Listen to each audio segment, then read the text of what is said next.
Bonjour le Bénin, bonjour à toutes et à tous. Très heureux, très ravi de vous retrouver sur la matinale 5 sur 7 matin de la télévision nationale qui se déroule tous les jours entre 6h et 9h du matin, bien évidemment. C'est déjà l'ambiance de Noël par ici, encore quelques jours. Et bien sûr, nous allons célébrer la nativité, la magie de Noël, mais également le nouvel an. En tout cas, pour ce qui est du reste de ces derniers jours que nous égrenons dans l'année 2023, eh bien, nous allons vous apporter du bonheur à travers des analyses éclairées, des informations fournies, mais également un débat bien riche avec parfois des avis très tranchés. 5 sur 7 matin, c'est conçu pour animer votre matinée de l'aube jusqu'au lever du soleil. Alors embarquez avec nous puisque vous êtes à la bonne adresse pour votre plaisir, pour votre bonheur. Tout de suite, l'actualité en format réduit, le flash d'information, c'est en 3 minutes chrono.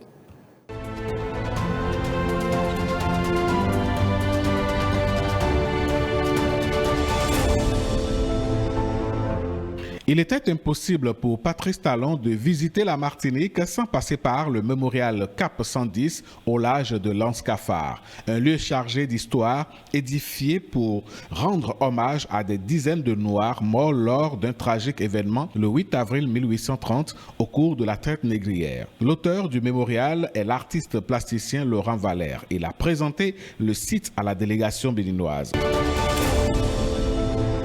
Très émouvant, cette scène tragique comptait aux visiteurs de la Martinique. De quoi donner à Patrice Talon d'aller bien au-delà d'un simple hommage par un dépôt de gerbes aux déportés africains victimes de la traite des Noirs. Le chef de l'État appelle à une réparation conquérante du continent. Le Conseil des ministres du mercredi 13 décembre 2023 a autorisé la transmission à l'Assemblée nationale pour examen et vote du projet de loi portant création de l'Agence judiciaire de l'État, une ambition qui va aider à corriger les insuffisances de l'Agence judiciaire du Trésor. L'UDBN n'existe plus. Le parti change de nom et devient Renaissance nationale. L'annonce a été faite ce samedi lors du congrès extraordinaire du parti qui a réuni de nombreux militants venus des 4 coins du Bénin. Les partis politiques bénéficiaires du financement public ont reçu leur chèque pour le compte du dernier semestre de l'année. La FCBE, le Bloc républicain, les démocrates et l'Union progressiste, le Renouveau, sont concernés par cet appui du contribuable au fonctionnement des formations politiques. On a tous au moins 1, 2, voire 3 réseaux ou médias sociaux qui nous permettent de découvrir autrement le monde, mais aussi d'interagir avec les autres. Ceci n'est pas sans risque, nous restons exposés aux arnaques virtuelles et au harcèlement. Dominique Zinkpe et plusieurs autres artistes prennent d'assaut la forêt classée de Paou. En cause, une exposition de leurs œuvres en plein poumon de cet espace naturel pour un partage avec la population béninoise. Une manifestation qui fait tache d'huile à Isaba, commune de Pobé. La communauté Ohoridje célèbre ses valeurs culturelles. Au rendez-vous, chants et danses, signe de bonheur des filles et fils de l'ethnie Holi, qui célèbrent également l'unité retrouvée autour de leur souverain.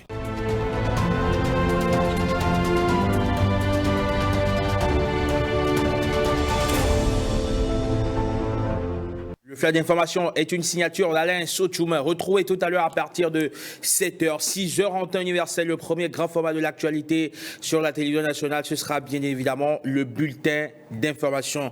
C'est une réforme souhaitée et voulue par Patrice Talon. Le but, assainir le paysage politique du Bénin au fourmilier. Plusieurs centaines de partis politiques ont dénombré plus de 200 en 2016. Une hyper fragmentation politique qu'a voulu corriger la réforme du système partisan. 5 ans après sa mise en œuvre, elle fait l'objet de nombreuses controverses et est diversement appréciée. Si pour certains, la réforme a permis d'asseoir les bases d'un renouveau, pour d'autres, elle est loin de combler les attentes, car, disent-ils, en dehors du fait qu'elle a réussi à limiter le nombre de partis politiques, la réforme n'a guère permis de soigner les pathologies congénitales au multipartisme au Bénin, entre autres la transhumance politique et l'influence de l'argent. Le sujet est au cœur de Instant Politique de ce lundi matin. Il sera aussi question du financement public des partis politiques qu'a induit justement la réforme. Évidemment, que font-ils concrètement avec les sous? On essaiera d'en savoir davantage. Union démocratique pour un Bénin nouveau, UDBN, c'est terminé, on n'en parle plus. On parle à présent de Renaissance nationale. Le parti était en congrès ce week-end pour poser les bases, disent-ils, d'un renouveau. Renaître pour conquérir, c'était d'ailleurs le thème mobilisateur. Malgré le changement de nom, le parti va-t-il pouvoir s'imposer sur l'échiquier politique national, où le rapport de force semble clairement se dessiner avec les trois partis qui siègent aujourd'hui au Parlement?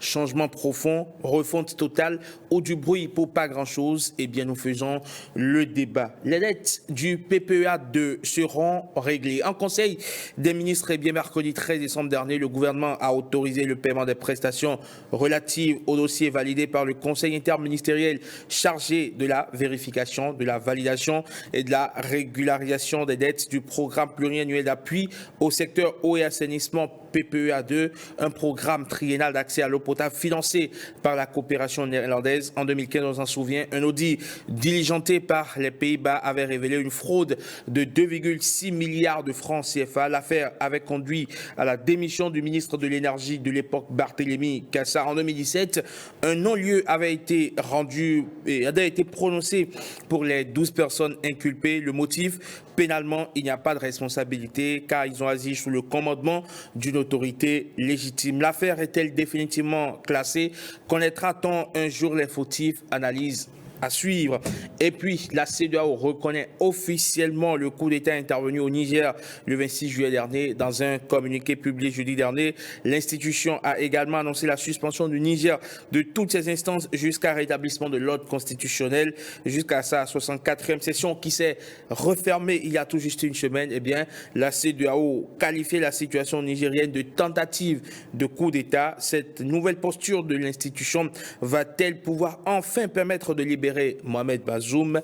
Eh bien, on en parle. À suivre également sur 5 sur 7 matin, l'espoir de Blaise Adanko que nous allons retrouver en fin d'émission juste après le forum de discussion. À sa suite, Marcel Akossi pour le journal des journaux, l'essentiel de l'actualité tel que lu, vu, relayé, commenté par les journaux et les sites d'information crédibles. Bienvenue si vous venez là tout juste à l'instant de nous rejoindre. Ne bougez surtout pas. 5 sur 7 matin vous revient bien assez vite.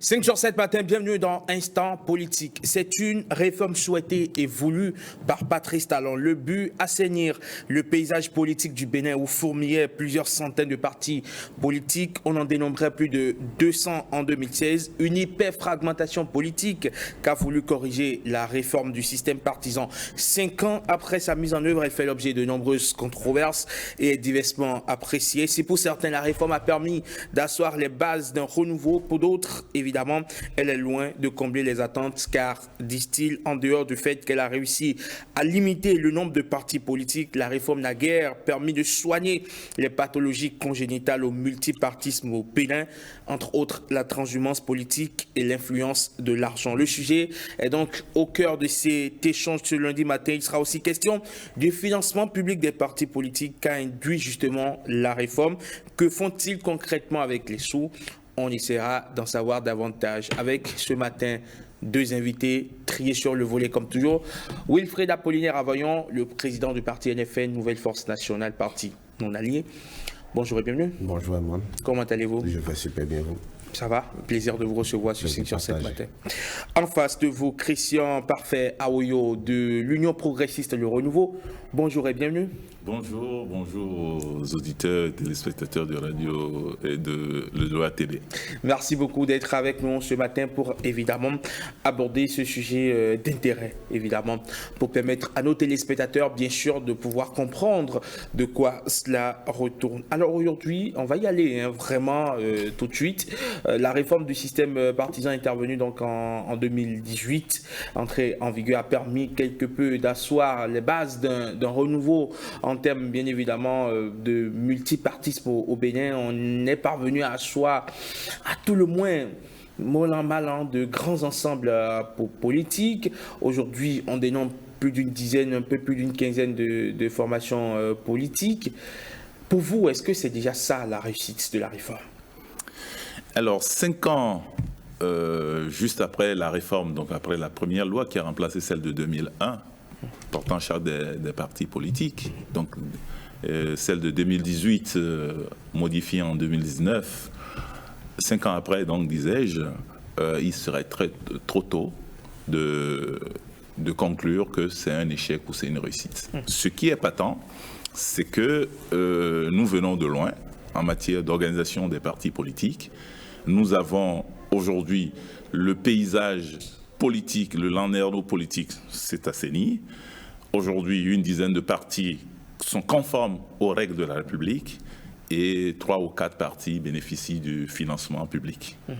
Donc, on s'achemine quand même peu au pro vers un éclaircissement et donc d'une base plus approfondie des partis politiques, donc d'une assise nationale, et pour répondre aux exigences que confèrent aux partis la Constitution et la Charte. Voilà. Monsieur Wilfried Apollinaire-Aboyon, est-ce que les attentes sont comblées? Non, la réponse elle est évidente. La réponse elle est évidente. Vous savez, très belle introduction de Demande qui disait que la seule chose que la réforme a pu faire, c'est de pouvoir... Non, j'ai fait que relayer l'avis. Absolument, que je partage.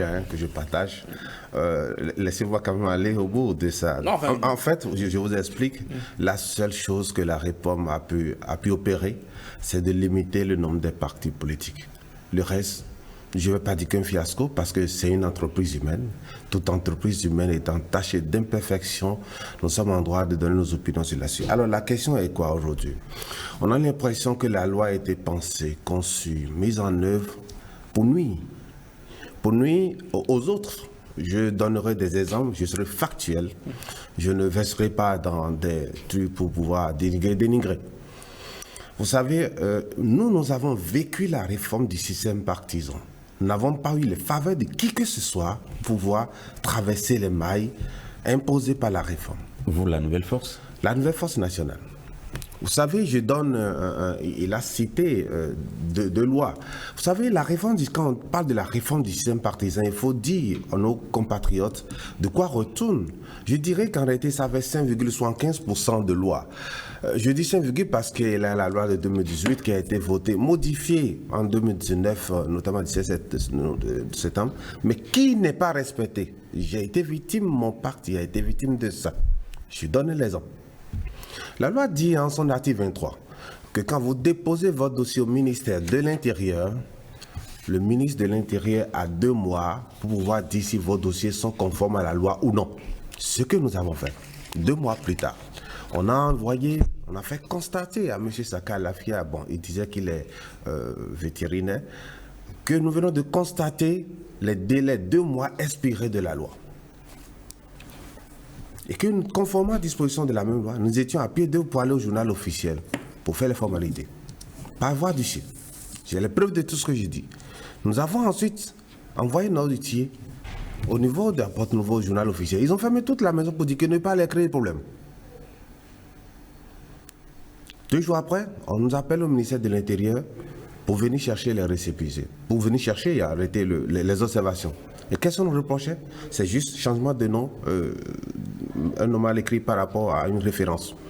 C'est pour dire que, on s'est dit, qu'est-ce qu'on cherchait? C'est le récépissé, on a fait. Je suis allé même avec les miens au niveau de la justice, parce que la loi dit, nous avons éprouvé, quand je le dis, c'est factuel, qu'il faudrait saisir la chambre administrative, il n'y avait pas encore la cour en son temps, pour pouvoir que le droit soit dit en procédure d'urgence.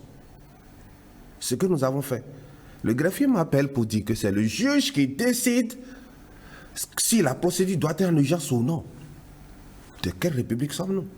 Donc c'est pour dire qu'il y avait d'autres qui sont favorisés par rapport à la loi. Et il s'est gosé avec une aisance qui dit, j'ai écouté la dernière fois, hier, la présidente de l'UTBN qui est transformée en Renaissance, qui disait que... Renaissance nationale. Renaissance nationale, excusez-moi, que ces partis qui ont le financement public, c'est gosé, naguent les autres. Vous savez, c'est vrai, c'est sur tous les aspects. Vous voyez, quand on me dit, un commis de la justice me dit que la loi dit telle chose, mais que c'est le juge qui décide si la procédure doit être en urgence ou pas. que de venir retirer les dossiers. Il dit non. Il dit ça peut faire 1000 ans. C'est dit qu'en réalité, nous avons vécu, nous avons éprouvé. Donc, quand je dis 5,75 lois, il y a eu des lois également. Le code électoral a été révisé en plein processus d'installation des maires pour pouvoir recadrer. À la guise, permettez-moi d'exprimer ça en ces termes parce que c'est mon ressenti. C'est le ressenti des nôtres. C'est pour dire qu'en réalité, que la loi a été mise en place pour favoriser un groupe et l'autre. Je voudrais aller plus loin. Pour dire le statut de l'opposition, dire dans quelles conditions les partis politiques qui font les déclarations doivent pouvoir obtenir le récépissé d'appartenance à l'opposition. Je peux vous donner aux 2 partis politiques, au moins un dont j'ai la certitude, le parti JSR, qui a fait les formalités d'appartenance à l'opposition. Et qui est allé, la loi dit que le ministère de l'Intérieur fait les formalités déclare au journal officiel. Jusqu'aujourd'hui, à ce matin, peut-être je ne sais pas si hier nuit, il a eu le récépissé d'appartenance à l'opposition. D'accord. Alors, quand on voit tout ça, ce que la loi prévoit, et qu'on constate que les nôtres, nos vis-à-vis, ne respectent pas, de quoi parlons-nous? Christian Parfer-Ouyo, qu'est-ce que vous avez à répondre justement à ces observations de Wilfried Apollinaire Avoyon qui estime justement qu'il y a une minorité manifestement favorisée au détriment d'une peut-être autre minorité ou d'une majorité peut-être qui vraiment subit, se retrouve à devoir subir les 12 travaux d'Hercule? Vous êtes d'accord avec moi que je ne veux pas répondre. Je vais plutôt apporter les éclaircissements et les connaissances que je connais de la pratique de la mise en œuvre de ces lois. Absolument. Pour dire qu'effectivement, il y a eu en 2018 la loi 2018-23 de septembre 2018 qui a été retoquée en ce moment-là, par une certaine opposition qui n'a pas voulu de cette loi à cause des difficultés administratives qui étaient liées à la constitution de nouveaux partis suite à cette loi-là, qui a conduit presque à des difficultés pour la première fois aux élections de 2019. Et suite à cela, il y a eu un dialogue politique qui a fait des recommandations en termes de modification pour pouvoir corriger les articles 21, 22, 23 et 25, ce qui est devenu la loi 2019-41 du 15 novembre 2019, qui corrige les difficultés énumérées tantôt par mon vis-à-vis.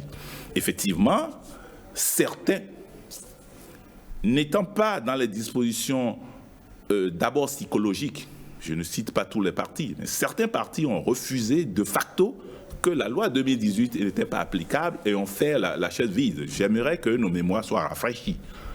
Et ils ont fait du blocus et on retrouve un peu ces pratiques encore aujourd'hui. Il y a eu quelqu'un qui leur dit n'y allez pas, alors qu'il y avait eu en son temps un comité de 5 membres, 2 de l'opposition, 2 de la mouvement, présidé par le président d'Assemblée d'alors, pour corriger les 3 articles dont on parlait. Ils se sont braqués et du coup, on est allé dans le mur et tout le monde a reçu les casseroles. Les plus organisés ont pu s'en sortir. À la suite, il y a eu cette modification d'ordre administratif. Alors, ne confondons pas la loi et l'application de la loi. Les problèmes évoqués tantôt montrent certaines difficultés au niveau soit du ministère de l'Intérieur, soit de la chambre administrative. C'est des structures purement administratives qui accompagnent l'exécution de la loi. Il peut y avoir des dysfonctionnements. Donc, on ne peut pas, à partir du dysfonctionnement de structure, mettre le tort sur la loi. Ce qui est sûr, c'est que il y a eu des dysfonctionnements qui ont été corrigés. Ça, c'est la première chose qui est fondamentale et que ces dysfonctionnements auraient pu être corrigés si la volonté politique en 2018 avait été suivie. Mais je suis heureux de constater qu'à la date d'aujourd'hui, tous les partis ont pu avoir leur récépissé. Tous les partis qui sont conformes aux mêmes lois, qui n'ont pas tellement changé, aux mêmes institutions qui n'ont pas changé, aux mêmes administrations qui n'ont pas changé. Tous les partis qui boudaient hier se sont conformés à ces lois-là pour parler de la charte des partis et pour parler du financement public des partis. C'est ce qu'on a constaté dans le temps.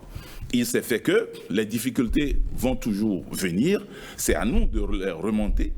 Et la loi dit aussi que nous avons la possibilité, dans une république comme la nôtre, de se plaindre et de continuer à se plaindre. La belle preuve aujourd'hui, c'est que si vous êtes confronté à des difficultés de ce genre, vous pouvez bel et bien saisir les structures qui peuvent vous aider à corriger ces dysfonctionnements. Donc, effectivement, je n'ai pas vécu, en tout cas du côté de mon parti ou de tous les partis que je côtoie, je n'ai pas vécu ce qu'eux, ils ont vécu, mais je constate quand même qu'autour de cette table, c'est parce que toutes ces difficultés mises de côté, ils ont pu avoir leur récépissé et les certificats de conformité. Donc, on ne peut pas, a priori, faire un procès à une difficulté administrative qui peut arriver. Si ça advenait, je crois que les voies et moyens existent dans la République pour se plaindre et pour que ces choses soient corrigées. Surtout que les dispositions de la loi sont très claires pour sanctionner n'importe quel fonctionnaire qui aurait pu faire du zèle. Vous avez pu surmonter, M. Avoyon, quelques difficultés qui se présentaient à vous, mais est-ce qu'aujourd'hui, il existe encore de grosses difficultés qui vous empêchent de vivre pleinement ce système partisan? Non, avant de répondre rapidement, il faut que je donne un détail par rapport à nos compatriotes, par rapport à ce que mon vis-à-vis dit.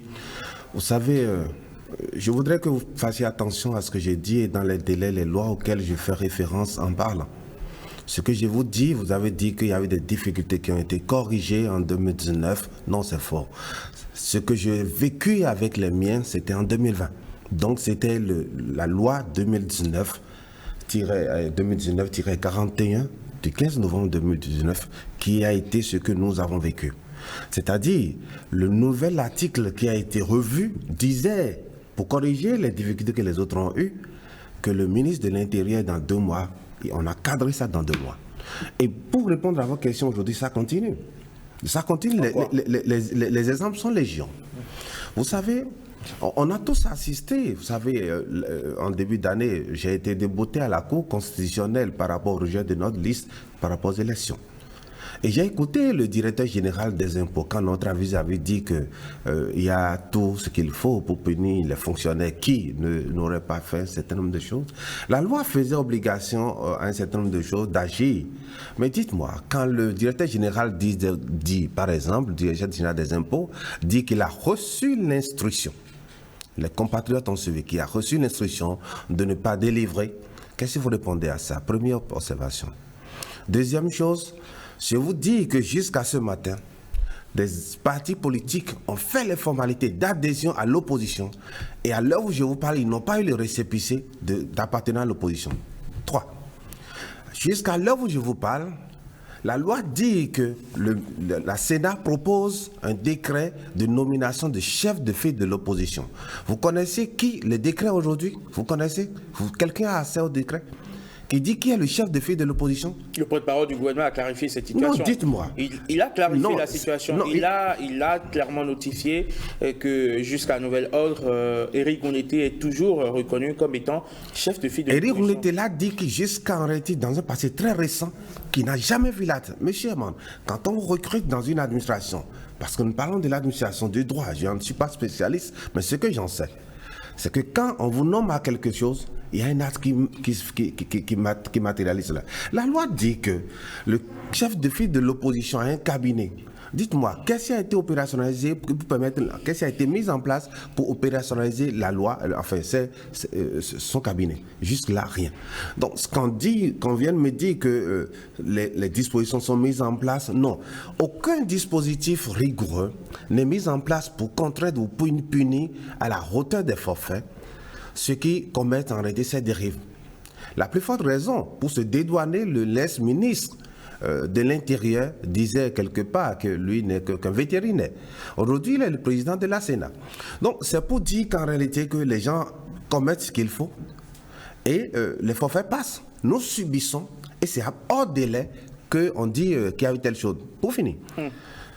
Notre dossier a été rejeté pour plusieurs raisons, non, pour une seule raison, mais on avait assez de difficultés. On a tellement communiqué là-dessus par rapport au quitus fiscal. J'étais assis là, dans votre studio ici, et à la sortie le lendemain, j'ai eu mon quitus fiscal. Mais il y a des dizaines de quitus fiscaux, des miens qui traînaient encore dans les bureaux de la direction générale des impôts. Figurez-vous, le lendemain du rejet de la liste de mon parti politique, notre avocat a été appelé pour prendre les dizaines de quitus fiscaux. C'est-à-dire, les papiers étaient là. On refusait de nous donner. Qu'est-ce que justifie ça? J'ai écrit plusieurs fois que je voudrais rencontrer la direction. Je voudrais échanger. Non. Mais le lendemain du rejet de notre dossier, on nous a appelés pour remettre tous les quitus fiscaux, sans exception. De quoi parlons-nous? Donc, en réalité, si un dispositif, une réforme est mise en place pour ne pas s'auto-censurer, réguler, pour pouvoir regarder les gens, ce n'est pas une réforme. Monsieur Aouyor, en 2018, à l'avènement de cette réforme, vous étiez toujours dans votre ancien parti, le parti de Maître Roumbédi, le PRD. Vous avez participé à des élections sans réussite. Est-ce que les difficultés n'ont-elles pas contribué à votre fusion avec l'UPR? On n'a pas eu de problème avec la charte des partis. C'était dans les dispositions transitoires. Le PRD n'avait eu aucun problème avec la charte des partis. On avait 6 mois pour se conformer. La conformité a été faite. On était parmi les 3 ou 4 partis, anciens partis, qui ont été conformes à la loi de 2018. Vous voulez poser la question des élections de 2019 qui sont liées plutôt au code électoral. De 2020 aussi. De 2018 et de 2020. Au code électoral. Ici, nous parlons de la charte des partis et accessoirement du financement public des partis. Évidemment, c'est tout le système partisan. Il y a eu des difficultés qui ne sont pas liées à la charte des partis, mais qui sont liées au code électoral, qui ont permis des difficultés d'ordre administratif, qui ont fait que le PRD n'avait pas été aux élections de 2019. Législative, n'a pas été. Que vous avez bien regretté. Bien sûr, tout parti politique a pour vocation de concourir, de participer aux élections, de concourir et d'exercer le pouvoir de l'État de la base jusqu'au sommet. Vous pensez que cette difficulté spécifiquement existe toujours?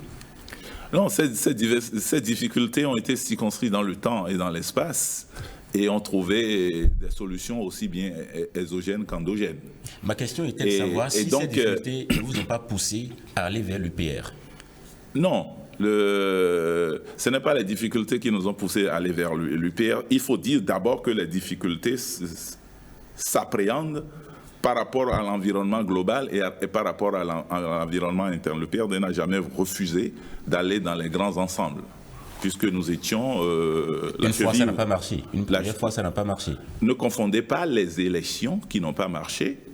Une première fois, on a essayé, on a vu le PRD qui a refusé au moment où on formait les grands ensembles, au moment où on formait les deux blocs. PRD, oui. Laissez-moi vous le dire, puisque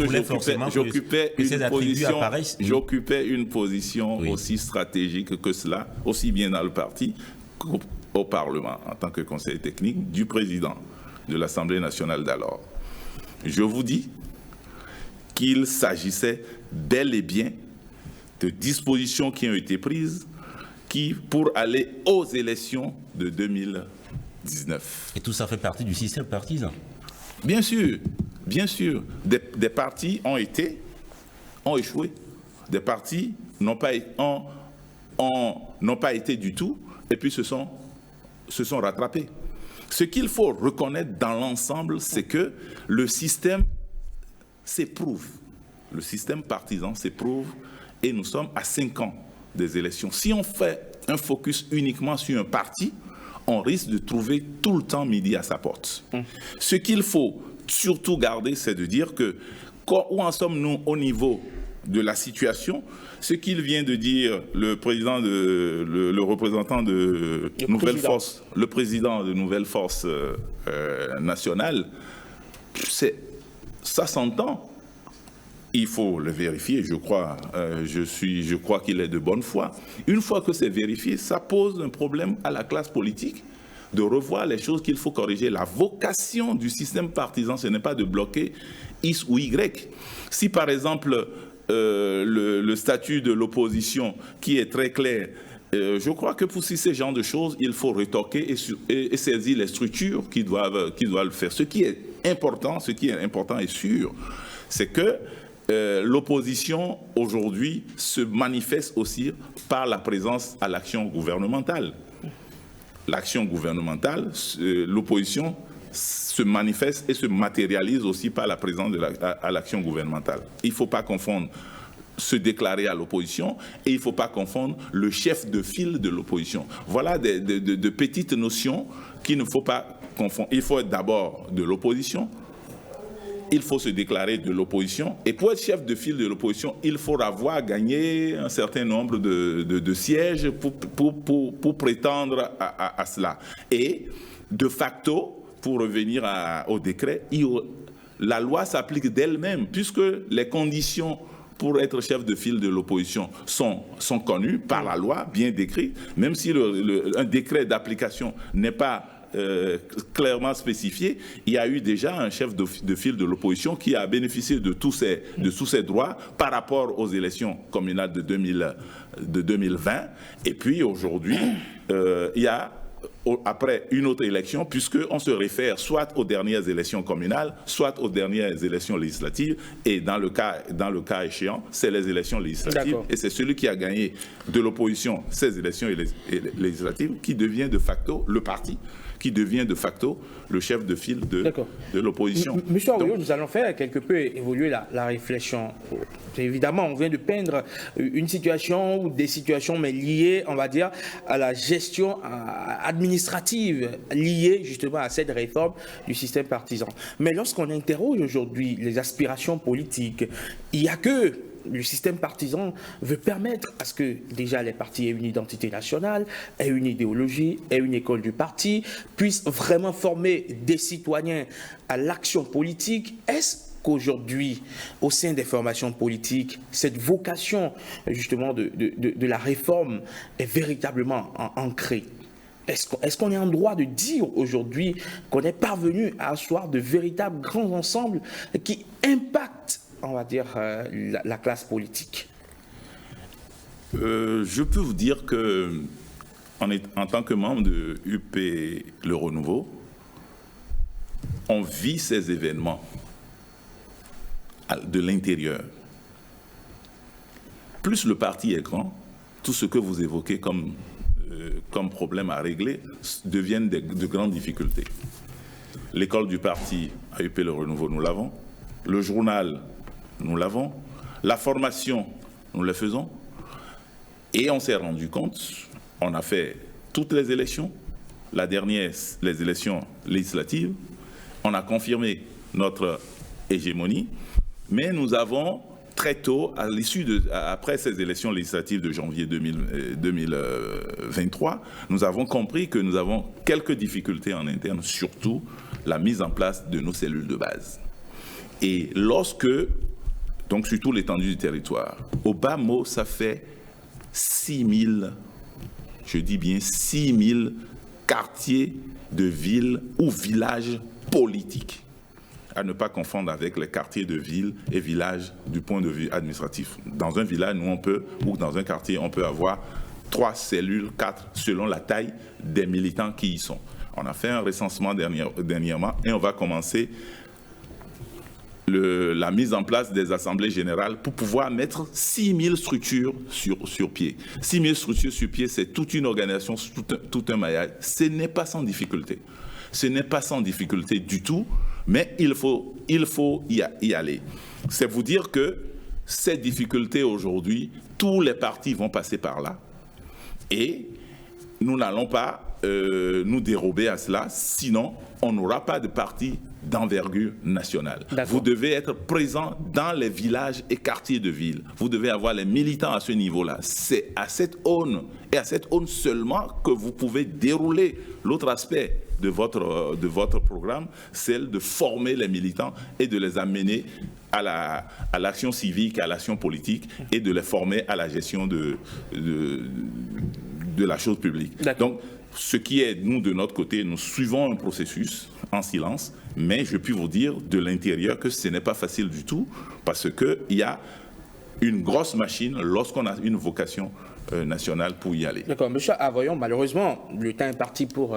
vous l'avez tellement laissé non, pas parler. du tout. On va vous donner la parole pour que vous puissiez opiner sur le sujet. Qu'est-ce que vous pensez aujourd'hui, d'accord, de cette transition politique qui est en train de s'effectuer? On vient d'éprouver 5 ans de la réforme du système partisan. Est-ce que vous ne pensez pas qu'on est en train petitement quand même de poser des bases efficaces pour l'avenir, ou carrément vous pensez qu'on est en train déjà de fausser la base et forcément on va aboutir à, on va dire, à une transition bancale? Très bancal, je m'explique. Vous savez, tout à l'heure, c'est ça. J'ai l'impression finalement que c'est une poésie que nos amis récitent souvent. Et nous sommes notre hégémonie, le plus grand parti, enfin un certain nombre de terminologies. Si vous prenez par exemple des milliards, enfin au moins 1 milliard par an, et vous n'êtes pas en mesure de renouveler, parce que dans leurs tests, lisez, c'est des documents publics. Ils ont prévu des délais, un certain nombre de choses, que jusqu'aujourd'hui, 5 ans après, ils n'ont pas pu mettre en place ces structures. Je pense en réalité le plus important dans une démocratie pour un parti politique, s'il n'est pas une boîte à crâne, doit pouvoir fonctionner dans les règles que vous vous êtes fixées vous-même. Je défie, si éventuellement, si ce n'est pas une boîte à crâne, mais allez aux élections. Faites les élections à l'interne, vous verrez ce que ça veut dire. Je pense en réalité que c'est un groupe, quand il dit boîte à crabe, c'est quelqu'un qui a le couvercle, et quand il va commettre l'erreur de déplacer, tout va s'échapper. Un groupe qui arrive, j'appelle un groupe, parce que quand vous brimez tout le monde de pouvoir aller aux élections, quand vous empêchez tout le processus de fonctionner, que la démocratie respire, vous permettez pas aux gens d'occuper un certain nombre de positions. Le minimum, le bon sens, c'est de pouvoir quand même mieux gérer les mairies, par exemple, que vous empêchez les autres d'occuper, vous brimez en utilisant toute l'administration du sommet jusqu'à la base. Regardez Calavi, regardez Cotonou. Je voudrais citer parce qu'il est de l'UP. Alors, qu'est-ce que je veux dire par là? Je vous donne 2 exemples pour illustrer ce que je veux dire. Tout le monde a vu comment ils ont empêché tout le monde d'aller aux élections. Tout le monde a vu comment ils ont tout fait pour imposer des maires à des endroits donnés. Ces maires aujourd'hui gèrent mieux les communes plus qu'avant? Première question. Vous avez milliards chaque année. Milliards, c'est 1000 millions. Je ne sais pas si vous comprenez ça. 1000 millions. Mais vous n'arrivez pas à installer vos structures 5 ans après et vous en parlez à visage découvert. Moi, je pense que c'est une honte. D'accord. Maintenant, je voudrais parler du financement public, parce que vous en avez évoqué tout à l'heure. Le financement public, quand vous lisez bien l'article 84 de la charte, bien 38, bien pour le précis, disait que les partis politiques légalement constitués peuvent avoir le financement public. Et ils ont voté une loi pour recadrer, pour empêcher. J'ai écouté hier un parti de la mouvance présidentielle qui récriminait que le système même prévoyait une régulation, une disparition naturelle en réalité des partis politiques qui ne sont pas des partis d'envergure. Si vous pensez que vous devez pouvoir empêcher les gens d'aller aux élections, laissez le système démocratique au moins et nous allons compétir. Si vous avez gagné les élections dans Porte-Nouveau, vous n'avez pas pu, nulle part au monde. La question de la caution n'est imposée nulle part à ce montant. Deuxième chose, le plus fort taux en termes de pourcentage, nous reculons parce qu'on va dire qu'on est petit parti politique. Nous ne demandons pas forcément qu'on révise les 10%. Mais nulle part au monde, le plus fort taux au monde, les experts américains sont venus nous en parler, c'est 5%. Nulle part au monde. Et vous avez été victime de ça, ce qui vous a contraint, sinon vous allez disparaître. Et le croix de le dire, de vous fondre en réalité qu'on appelle à l'UP aujourd'hui. Bon, vous avez fait tout ce que... Et quand l'honorable Guy Mitterrand vous parle, vous étiez conseiller du président. Il avait fait le présage à l'Assemblée en son temps. Mais vous êtes victime de ça, mais vous refusez de reconnaître parce que vous êtes bien logé aujourd'hui. Moi, je pense en réalité qu'il faudrait que nous puissions nous asseoir. Un dialogue pour redéfinir quels sont les mécanismes qu'il faut pour revoir le système qui doit gouverner en réalité les élections dans nos pays. Et je pense en réalité le tournant est décisif au lendemain des élections législatives, communales et présidentielles de 2026. Il faudrait que nous puissions nous asseoir pour redéfinir ça. Parce qu'en cherchant à redéfinir tout de suite, ils vont voter des lois pour mettre encore d'autres dispositions pour que nous ne puissions pas aller aux élections. Monsieur Aoyo, vous réitérez que cette réforme a de beaux jours en perspective? C'est une réforme, s'il faut la refaire, il faut la refaire. J'écoute M. Avoyon, en mise à part les affirmations gratuites, je crois que ce n'est pas son intention, et des procès d'intention à ce niveau de responsabilité. Moi, je ne me permettrai pas de faire des accusations aux partis d'en face, surtout en citant des structures administratives, les maires et tout ça, les partis politiques. Je ne le ferai pas, mais je vous les concède. Moi, je crois que vous êtes en train de décrire une situation que vous avez vue de la lucarne de votre fenêtre. Et ne nous faites pas de procès de dire que nous avons été aux élections législatives et que nous avons eu 53 députés. On ne les a pas inventés. Et la loi sur le financement dit, une fois que vous avez plus de maires, puisque nous en avons 47 sur les 77, plus de maires, nous avons les 53 sur les 80... les 109, 53 députés sur les 109, il va de soi que, à toute élection confondue de 2020 à 2023, aujourd'hui, nous sommes le parti qui a gagné les élections et nous ambitionnons améliorer nos scores. Et c'est pour ça qu'on s'organise en interne pour pouvoir y aller. Et donc le financement à l'interne, ça sert d'abord à former les partis, à faire le fonctionnement. Et à cet égard, pour ceux qui ont les structures, ceux qui sont confrontés aux notions de structure, je leur souhaite d'en arriver là. Ils comprendront les difficultés. C'est vraiment, il faut y arriver pour vivre ces difficultés. Il y a des difficultés et on entend aussi dans la classe politique, puisque le dialogue est ouvert, on entend dans la classe politique s'il y a des choses à rétorquer. Le Parlement peut toujours discuter, les instances politiques peuvent toujours se parler, mais ce qui est sûr, nous n'allons plus reculer, nous allons avancer, améliorer ce qui se fait de mieux, et puis avancer pour que le paysage politique reflète ce que nous voulons pour notre pays dans 10, 20, 30 ans, 40 ans. Merci beaucoup à vous, Christian Parfait Aoyo, du parti Union Progressiste Le Renouveau. Merci d'être passé sur 5 sur 7 matin. Merci également à vous, Apollinaire Wilfried Avoyon, président du parti Nouvelle Force Nationale. On espère évidemment, on vous promet peut-être vous convier pour un autre plateau pour évidemment étendre davantage la question. Malheureusement, pour Instant Politique de ce lundi, c'en est désormais terminé.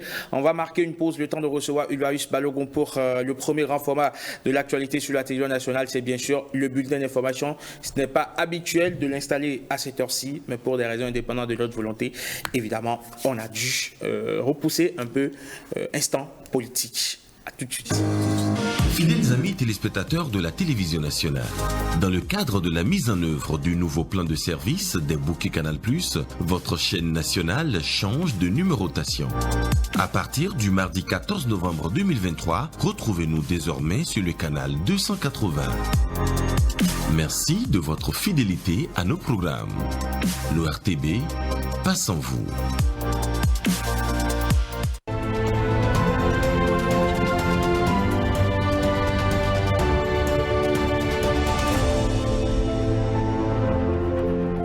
5 sur 7 matin, le bulletin d'information d'Ulvaeus Balogun. Ulvaeus, bonjour. Bonjour Eman, mesdames, messieurs, bonjour.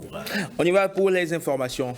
Et oui, vous le savez, le chef de l'État, Patrice Talon, est en visite de travail en Martinique et il était impossible pour lui d'aller dans ce pays sans visiter, sans passer par le mémorial Cap 110. Cap 110, un lieu chargé d'histoire édifié pour rendre hommage à des dizaines de Noirs morts lors d'un tragique événement le 8 avril 1830 au cours de la traite négrière. L'auteur du mémorial est l'artiste plasticien Laurent Valère. Il a présenté le site à la délégation béninoise. Mémorial Cap 110 en Martinique. C'est un ensemble de 15 statues de 2,5 m, pesant chacune 4 tonnes et demie. Un mémorial conçu pour rendre hommage aux victimes d'un événement tragique survenu le 8 avril 1830 relativement à la traite négrière. Accompagné du maire de cette localité, Patrice Talon fait un dépôt de gerbes en guise d'hommage à la quarantaine de captifs africains morts suite à l'échec d'un bateau de traite clandestine dans la nuit du 8 au 9 avril 1830. Le 8 avril 1830, vers 11 h, la population aperçoit des voiles qui naviguent du rocher du Diamant qui est ici jusqu'à une pointe qui est un peu derrière, qui s'appelle la pointe La Chérie. Alors tout le monde se pose la question de savoir où va ce bateau, quelle est la nature de son voyage. Et vers 17 h, le bateau arrive et mouille une ancre juste derrière nous, devant cette plage qui s'appelle l'Anscafar. Alors les gens du quartier, compte tenu du fait qu'il s'agissait d'un jour de tempête, vont venir, autant qu'ils le pouvaient, le long de la plage, pour faire signe au bateau de ne pas rester là parce qu'il y avait un risque. Il y avait un risque d'échouage. Mais il n'y avait personne sur le pont de ce bateau, il n'y avait personne. Alors il faut comprendre aussi qu'on est en 1830, c'est une période un peu particulière parce que l'esclavage n'est pas encore aboli, il va l'être ici en 1848, mais la traite est interdite. Donc on est dans une espèce de séquence de commerce clandestin. Et à 23 h, ils entendent des cris, des hurlements. Évidemment, ils imaginent que ce qu'ils redoutaient s'est passé. C'est-à-dire que le bateau s'est échoué au pied de cette falaise. Alors la population va venir ici, essayer de sauver ce qui pouvait l'être. Ils vont récupérer quelques enfants et quelques femmes, principalement parce que figurez-vous que les hommes étaient enfermés dans la cale pour qu'ils ne s'évadent pas pendant l'incident, pendant le problème. Donc les hommes principalement africains vont être noyés dans ce bateau. Les noyés vont être enterrés ici même. Les cadavres de marins négriers vont être enterrés à la paroisse du Diamant. Et les survivants vont poser un problème, parce qu'il y a eu des survivants, il y a eu des femmes et des enfants, qui est un problème c'est presque indécent d'imaginer ça, un problème juridique. Que faire de ces personnes qui ne pouvaient pas être libérées parce que l'esclavage n'était pas encore aboli, mais qui avaient été saisies, je dirais, qui s'étaient trouvées dans une histoire de trafic clandestin, puisque la traite était interdite. Alors, il y a une résolution juridique, j'ai envie de dire cruelle, qui s'est appliquée.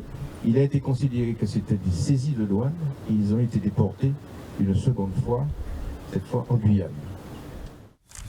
Très émouvant, cette scène tragique contée aux visiteurs de la Martinique. De quoi donner au chef de l'État, Patrice Talon, d'aller au-delà, bien au-delà d'un simple hommage à travers un dépôt de gerbes. Le chef de l'État appelle à une réparation conséquente du continent. Jérôme Humbo et Mohamed Bior nous offrent ici l'essentiel à retenir de ses propos.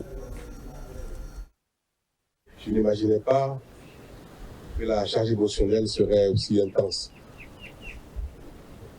Et à chaque instant, j'ai besoin de rassembler toute mon énergie pour résister. Je me suis dit, en fait, l'Afrique, malgré elle, avec beaucoup de peine, de souffrance et d'horreur, n'a-t-elle pas été le moteur de l'essor économique moderne du monde? L'Amérique n'aurait pas été ce qu'elle est aujourd'hui, première puissance mondiale, la référence en matière de développement, en matière de recherche, en matière scientifique, bref, tout ce qui concourt au développement moderne. Il n'aurait pas été s'il n'y avait pas eu la traite des Noirs. La terre-mère de la Martinique. Je vais parler de la Martinique en ses hommes. Cette réparation proviendra de nous-mêmes parce qu'il faut l'arracher, il faut travailler davantage, dur. Donner une autre image de la communauté noire. Elle devra désormais être plus conquérante et non rester dans la revendication. Il y a eu un autre petit sentiment de frustration, de tristesse, de culpabilité. C'est le peu de contacts, peu de liens, peu de relations qui existent entre l'Afrique de l'Ouest et la Caraïbe, entre le Bénin et la Martinique. Pourquoi depuis que la mobilité est plus à notre portée, pourquoi on ne se fréquente pas assez? Pourquoi on ne se connaît presque pas? Pourquoi les Béninois, les Africains ne viennent pas massivement tout le temps ici? Pourquoi les Martiniquais ne connaissent pas le Bénin? Pas beaucoup, quelques-uns, pour exception. Malheureusement, il me semble que c'est l'exception qui confirme la règle de ce que ils sont partis et ils ont oublié l'Afrique. Et ils sont partis, les Africains les ont oubliés. On s'est oublié mutuellement. Il faut casser cette malédiction. Mais ce qui est plus dur, c'est qu'elle a été voulue. C'est oublié. Il y a un rituel qui est opéré en Afrique, notamment au Bénin, pour le départ des esclaves. Le rituel de l'oubli, destiné à effacer de la mémoire de nos frères et sœurs qu'on embarque pour s'éloigner sur l'Atlantique, de l'Afrique, aller vers le Nouveau Monde. Un rituel destiné à effacer de leur mémoire d'où ils viennent. Mais ce que Dieu a fait de bien, la nature a fait de bien dans la création, ce de quoi la nature nous a dotés, c'est que ce que les uns ont fait, les autres peuvent le détruire. Les uns ont fait de bien, les autres peuvent le détruire. Ce que les autres ont fait de mal, les autres peuvent le réparer. La nature, l'homme est capable de se régénérer à tout moment. Il n'y a aucun fait, aucun acte, qu'une construction humaine qui ne peut être remise en cause par d'autres humains. Ce ne tombe pas une fatalité. Même si ça a été une réalité, cette volonté de faire oublier aux Africains qui sont partis l'Afrique, d'effacer de leur mémoire l'Afrique. Il faut faire renaître dans la mémoire de chacun de vous d'où vous venez. Mais pas simplement une construction de la mémoire furtive, non. Il faut qu'elle soit concrète. Et que chacun ait envie, ou alors prenne l'engagement de connaître la vie. J'ai dit hier que je souhaitais que l'exposition fasse naître en chacun de ceux qui vont passer sur les lieux l'envie de connaître le Bénin. C'est une exhortation, mais plus que ça, c'est une prière. Nous allons, Monsieur le maire et moi-même, pour ce qui est de notre rôle, œuvrer à faciliter la réalisation de ce vœu à ceux qui seront les premiers à bien vouloir le faire au-delà de l'exception. Ceux qui le font aujourd'hui, c'est exceptionnel. Ceux qui vont donner une réalité plus concrète, massive, visible, des échanges entre l'Afrique, entre l'Afrique de l'Ouest et la Caraïbe, entre le Bénin et la Martinique, si nous voulons le faire, il faudrait qu'ils aient la possibilité de le faire, même s'ils ne sont pas riches. Ce soit une façon de démarrer la réparation. Je voudrais, pour finir, pas souhaiter, Père éternel, à leur âme, de gloire éternelle, à leur âme. Parce qu'ils ont contribué à l'essor du monde. C'est eux, les constructeurs de l'humanité, du succès économique, des progrès, du développement actuel du monde. C'est eux. Gloire à eux.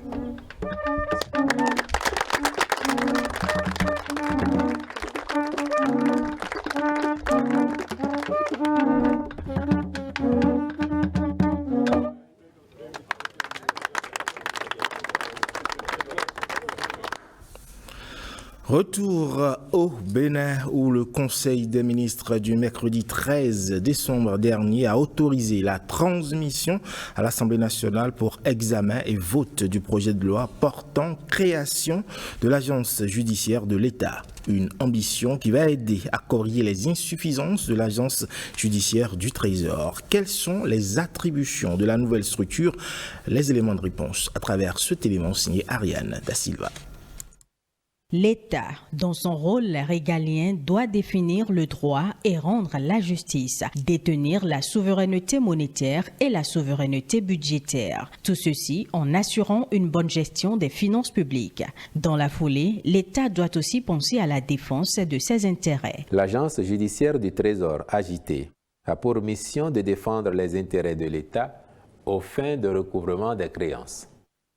Toutefois, au regard de l'évolution et de la diversité des contentieux auxquels l'État peut être partie, il s'avère nécessaire d'étendre le champ de compétences de cet organe. Par ailleurs, Les règles devant organiser sa collaboration avec les institutions étatiques qu'elle représente en défense ne sont pas clairement définies, pas plus que celles ayant trait à la procédure à suivre devant les différentes juridictions. C'est pour inverser la tendance que le projet de loi portant dispositions spéciales de procédures relatives à l'organisation de la défense des intérêts de l'État devant les juridictions et création de l'agence judiciaire de l'État a été élaboré. Le projet prévoit la transformation de l'agence judiciaire du Trésor en agence judiciaire de l'État. La représentation de l'État et de la défense des intérêts non pécuniaires des institutions, administrations et démembrement de l'État, des organismes publics non dotés de la personnalité juridique, dans tous les contentieux, la représentation des intérêts indirects de l'État, c'est-à-dire des intérêts des collectivités territoriales, des sociétés d'État, des sociétés à participation majoritaire de l'État, des établissements publics, des sociétés privées chargées d'une mission de service public dans le cadre des actions en demande ou en défense des dites personnes. L'agence se chargera aussi de la poursuite et du recouvrement des créances des sociétés ou offices d'État dissous ou liquidés et de l'organisation des suites des affaires de ces sociétés ou offices. Elle poursuit également le recouvrement des créances cédées à l'État et toutes créances lui appartenant. Cette nouvelle dynamique va permettre au gouvernement d'optimiser le dispositif, de corriger les lacunes et d'empêcher que l'État soit lésé dans les contentieux. Actualité politique à présent, l'UDBN n'existe plus. Le parti a changé de nom et est devenu Renaissance Nationale. L'annonce a été faite samedi dernier lors du congrès extraordinaire du parti qui a réuni de nombreux militants. Le point ici avec Ernest Tétégou et Rachidat Biomama. J'ai l'honneur de déclarer que désormais, notre parti Union démocratique Point Bénin Nouveau se fera appeler Renaissance Nationale. Nouvelle identité, nouvelle histoire, nouveau départ avec le parti RN ex-UDBN. Mon vœu si cher est que ce nouveau départ que nous prenons dans la marche vers la Renaissance puisse être, in fine, une véritable démarche de relance effective de la vie politique au Bénin pour sortir notre pays de l'ornière de l'inféodation des consciences afin de le mettre définitivement sur le piédestal du développement intégral qui respecte l'homme, tout homme et le projette dans un monde de paix, de dialogue et de liberté, gage d'un progrès authentique, sérieux et durable. Des vicissitudes, ce parti en a connu, entraînant frustrations et mécontentements des militants. Plutôt que d'abandonner, sa présidente choisit renaître pour conquérir une vision partagée par tous. Ce choix demeure toujours d'actualité et l'engagement qui la soutient est encore plus fort aujourd'hui après notre participation aux dernières élections. Madame la Présidente, la jeunesse vous rassure de ce qu'aujourd'hui, plus qu'hier, et demain mieux qu'aujourd'hui, elle est prête pour le job et elle est consciente des ambitions qui sont là. Les sages du parti me chargent de vous transmettre leur bénédiction. Invités au congrès extraordinaire, les partis UP Le Renouveau, Moël Bénin et les démocrates ont répondu à l'appel. Également présent à ce rendez-vous statutaire, un hôte de marque, membre influent du parti au pouvoir au Cameroun. La vitalité d'un parti, c'est les réunions, les meetings.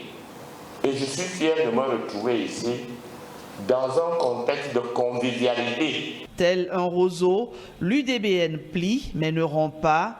Elle se réinvente sous un nouveau nom et logo, mais ne change pas pour autant d'idéal. Entre mourir et renaître, elle fait l'option de la Renaissance nationale.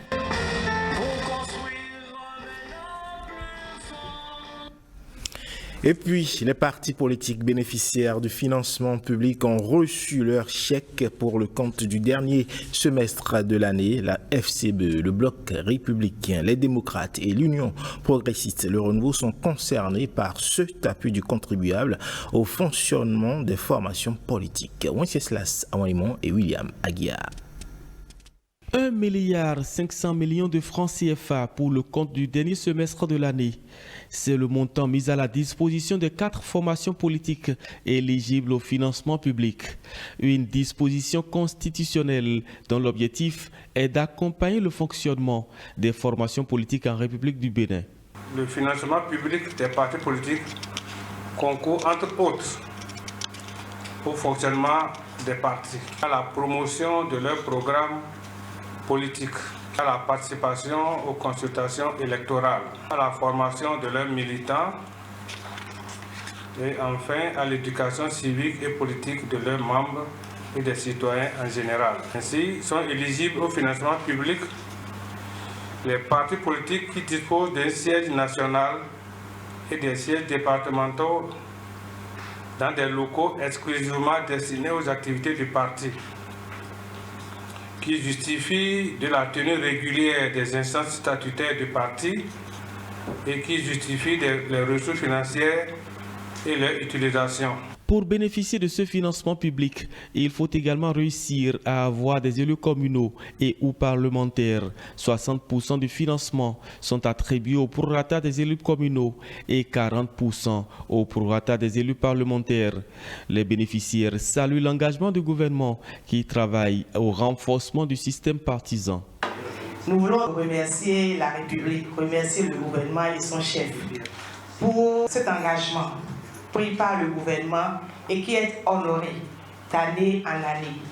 Nous voulons lui dire merci et nous voulons constater aussi l'impact de cet appui républicain aux partis politiques. La participation du contribuable au fonctionnement des partis politiques en République du Bénin, c'est 3 milliards de francs l'an.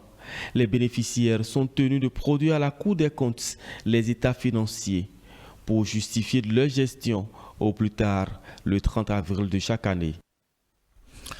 Facebook, X, Instagram et j'en passe. On a tous 1, 2, voire même 3 comptes sur les réseaux ou médias sociaux qui nous permettent de découvrir autrement le monde, mais aussi d'interagir avec les autres.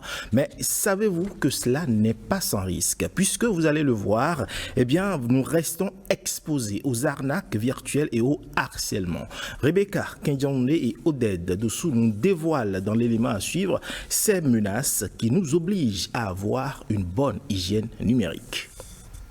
Un environnement numérique totalement immersif, un espace d'interaction avec des milliers d'utilisateurs, Facebook, Instagram, Snap, bref, toutes ces plateformes constituent aujourd'hui les médias sociaux. Les médias sociaux sont toutes les plateformes et outils que nous utilisons et qui permettent d'interconnecter les gens à travers le monde. Alors cette interconnexion-là permet généralement l'accès à l'information et permet également aux gens en réalité de se connaître les uns les autres, de savoir ce qui se passe dans tel ou tel pays et aussi de travailler. Selon une étude réalisée par l'agence OUIA Social en partenariat avec le spécialiste des réseaux sociaux HotSuite, le nombre d'utilisateurs des médias sociaux en 2023 atteint 4,74 milliards dans le monde. L'évolution rapide de ces médias sociaux a créé un nouveau paradigme de communication et d'interaction. Un nouveau paradigme qui a aussi donné naissance à plusieurs types de cyberharcèlement et de cyberattaques.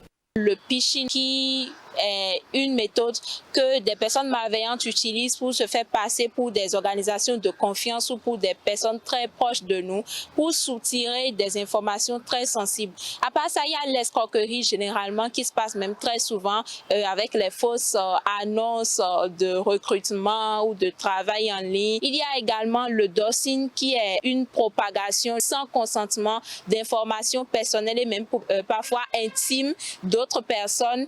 Et il y a généralement aussi les fake news, la sextorsion dont beaucoup de personnes sont victimes. Toutes ces formes de violence et d'arnaques virtuelles amènent chaque État à mettre des garde-fous et à investir dans la cybersécurité.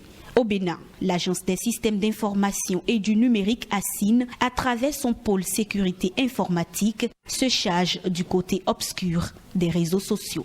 Notamment par l'équipe nationale de réponse aux incidents de sécurité informatique qui va se charger de détecter tout ce qui est menace sur le cyberespace béninois, d'y répondre et même d'anticiper certaines attaques.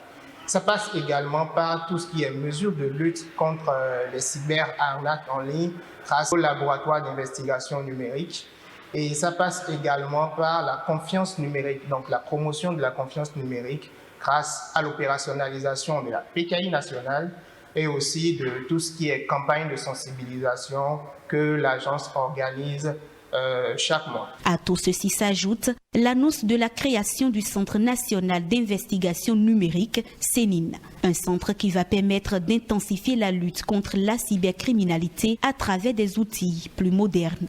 Mais au-delà de cette veille au plan national pour sécuriser le cyberespace, il est recommandé à chaque utilisateur de réseaux sociaux d'avoir une hygiène numérique. Et on change à présent de registre pour parler culture. Dominique Zinkpe et plusieurs autres artistes prennent d'assaut la forêt classée de Bao pour cause une exposition de leurs œuvres en plein cœur de cet espace naturel. Témoins de l'événement, Marlène Kassa et Patrick Nimavo.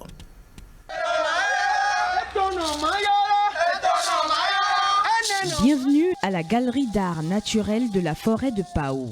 Ici sont installés des tableaux, des sculptures qui font le lien entre l'humain et les éléments de la nature. L'art vit au jour le jour. Et cet art-là, on partage avec nos populations. On a décidé de nous mettre dans la forêt pour dire que les œuvres sont naturelles. On peut les découvrir d'une manière naturelle.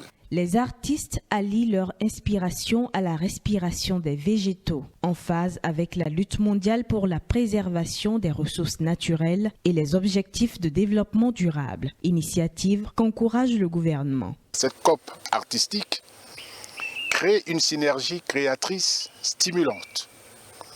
Elle souligne l'importance de l'expression artistique collective dans la recherche d'une utilisation juste et équitable des ressources naturelles. Nous sommes ici dans une vision novatrice, ancrée dans la rencontre entre l'art, la nature et la responsabilité sociétale. Une fusion unique qui met en exergue l'héritage créatif ancestral de plusieurs générations. Dans nos forêts, dans cette forêt classée, il y a la paix, il y a l'inspiration, il y a les retrouvailles. Et moi, mon travail va se résumer avec 3 éléments. On a fait de la rue, on a fait de la forêt et on ira sur le village lacustre. Alors, on va venir découvrir là au Bénin, sur la terre, dans la forêt et aussi bien sur l'eau. Cette exposition ouverte ce 15 décembre 2023 va se refermer le 17 janvier 2024. Un rendez-vous à prendre absolument. On parle à présent de cette manifestation qui fait tache d'huile à Isaba, commune de Poubelle. La communauté Oho-Ridjé célèbre ses valeurs culturelles. Au rendez-vous, chants et danses, signe de bonheur des fils et filles de l'ethnie Oli qui célèbrent également l'unité retrouvée autour de leur souverain. Firmin Bassao nous plonge dans l'univers de cette fête identitaire. Les retrouvailles de la communauté Oho-Ridjé sonnent la révélation des valeurs culturelles. C'est aussi l'occasion rêvée pour sceller le pacte de l'union, du pardon et de la fraternité. Nous devons faire le discernement. Nous devons faire le discernement entre le P et le D. La politique, oui.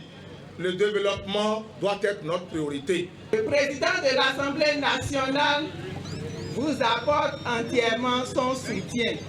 Cette identité culturelle révélée loin des clivages politiques sera le socle du développement. Et pour joindre l'acte à la parole, ce don de véhicules flambant neufs au roi de Isaba par le député Kousonda Adjibade. Notre monarque jusque-là n'avait pas moyen de déplacement. Donc pour aller à des réunions, il faut le prendre sur moto, alors qu'il y a le poids de l'âge aussi. Donc j'ai analysé tout ça, là j'ai dit bon, il vaut mieux lui offrir une voiture. En attendant la prochaine édition projetée pour 2026, l'événement restera longtemps gravé dans la mémoire des membres de cette grande communauté. Ainsi donc se referme ce bulletin d'information. Merci pour votre aimable attention. Herman Amegan. Merci, c'est également à vous, Ulvaïs Balogun. On se retrouve demain par ici sur 5 sur 7 matin. Inch'Allah. À partir de 7h, Inch'Allah, comme vous le dites si bien, 5 sur 7. Il est l'heure à présent d'installer le débat matinal, le forum de discussion avec les francs-parleurs du lundi.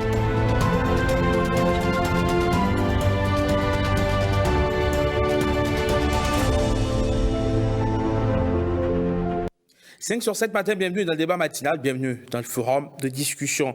Union démocratique pour un Bénin nouveau, UDBN, c'est terminé. On parle désormais de Renaissance nationale. Le parti était en congrès ce week-end pour poser les bases du style d'un nouveau renouveau.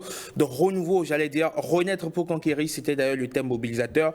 Malgré le changement de nom, le parti va-t-il pouvoir s'imposer sur l'échiquier politique national où le rapport de force semble clairement se dessiner avec les trois partis qui siègent aujourd'hui au Parlement? Changement profond, refonte totale ou du bruit pour pas grand-chose? Nous faisons le débat. Et puis, les dettes du PPEA 2 seront réglées en Conseil des ministres. Mercredi 13 décembre dernier, le gouvernement a autorisé le paiement des prestataires relatifs au dossier validé par le comité interministériel chargé de la vérification, de la validation et de la régularisation des dettes du programme pluriannuel d'appui au secteur eau et assainissement PPEA 2, un programme triennal d'accès à l'eau potable financé par la coopération néerlandaise. En 2015, un audit diligenté par les Pays-Bas avait révélé une fraude de 2,6 milliards de dollars. L'affaire avait alors conduit à la démission du ministre de l'énergie de l'époque, Barthélémy Cassa. En 2017, un non-lieu avait été prononcé pour les 12 personnes inculpées.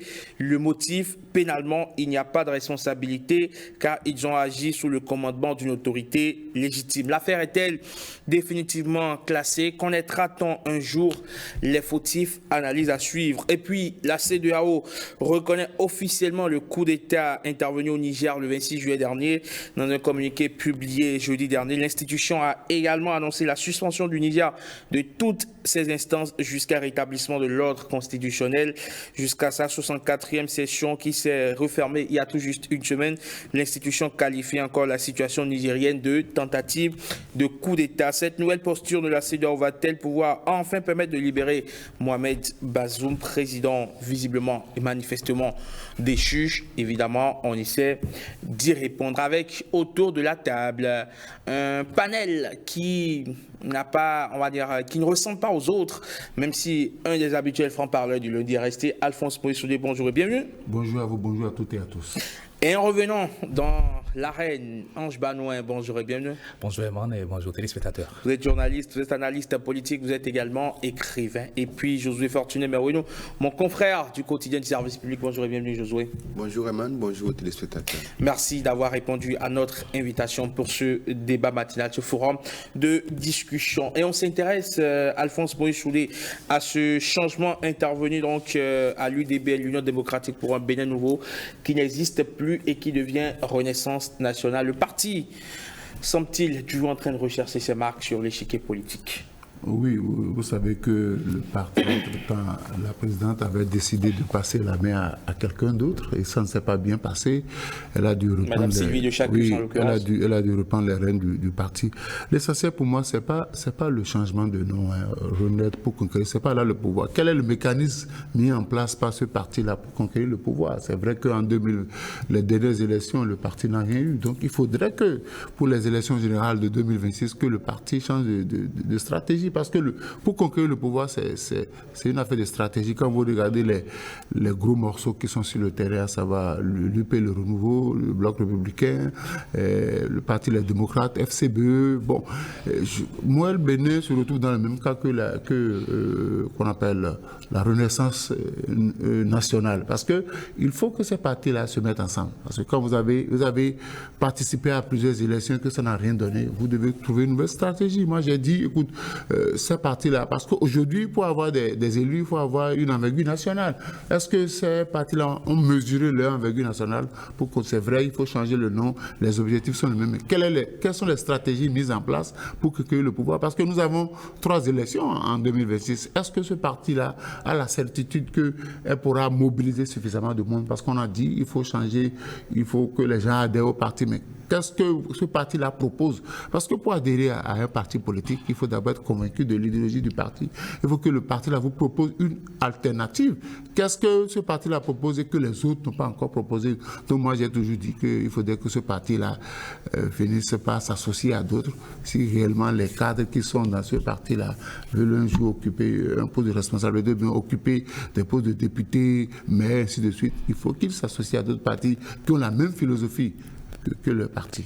Alors, Josué Fortuné, lorsqu'on analyse les dynamiques ces dernières années du parti Union démocratique UDBN, qui est devenu aujourd'hui Renaissance nationale, on se rend compte que le parti a connu, on va dire, des déboires, a connu, on va dire, diverses fortunes. Évidemment, allusion pas du tout faite à votre prénom, a connu diverses fortunes. Et puis, il y a eu cette fusion ratée avec le bloc républicain. Il y a eu l'éviction de la présidente désignée pour remplacer Claudine Afiavi-Prudencio. Aujourd'hui, on parle d'une refonte, on parle de conquérir pour renaître pour conquérir. Est-ce que vous pensez qu'il y a une vraie refonte ou c'est vraiment du saupoudrage institutionnel?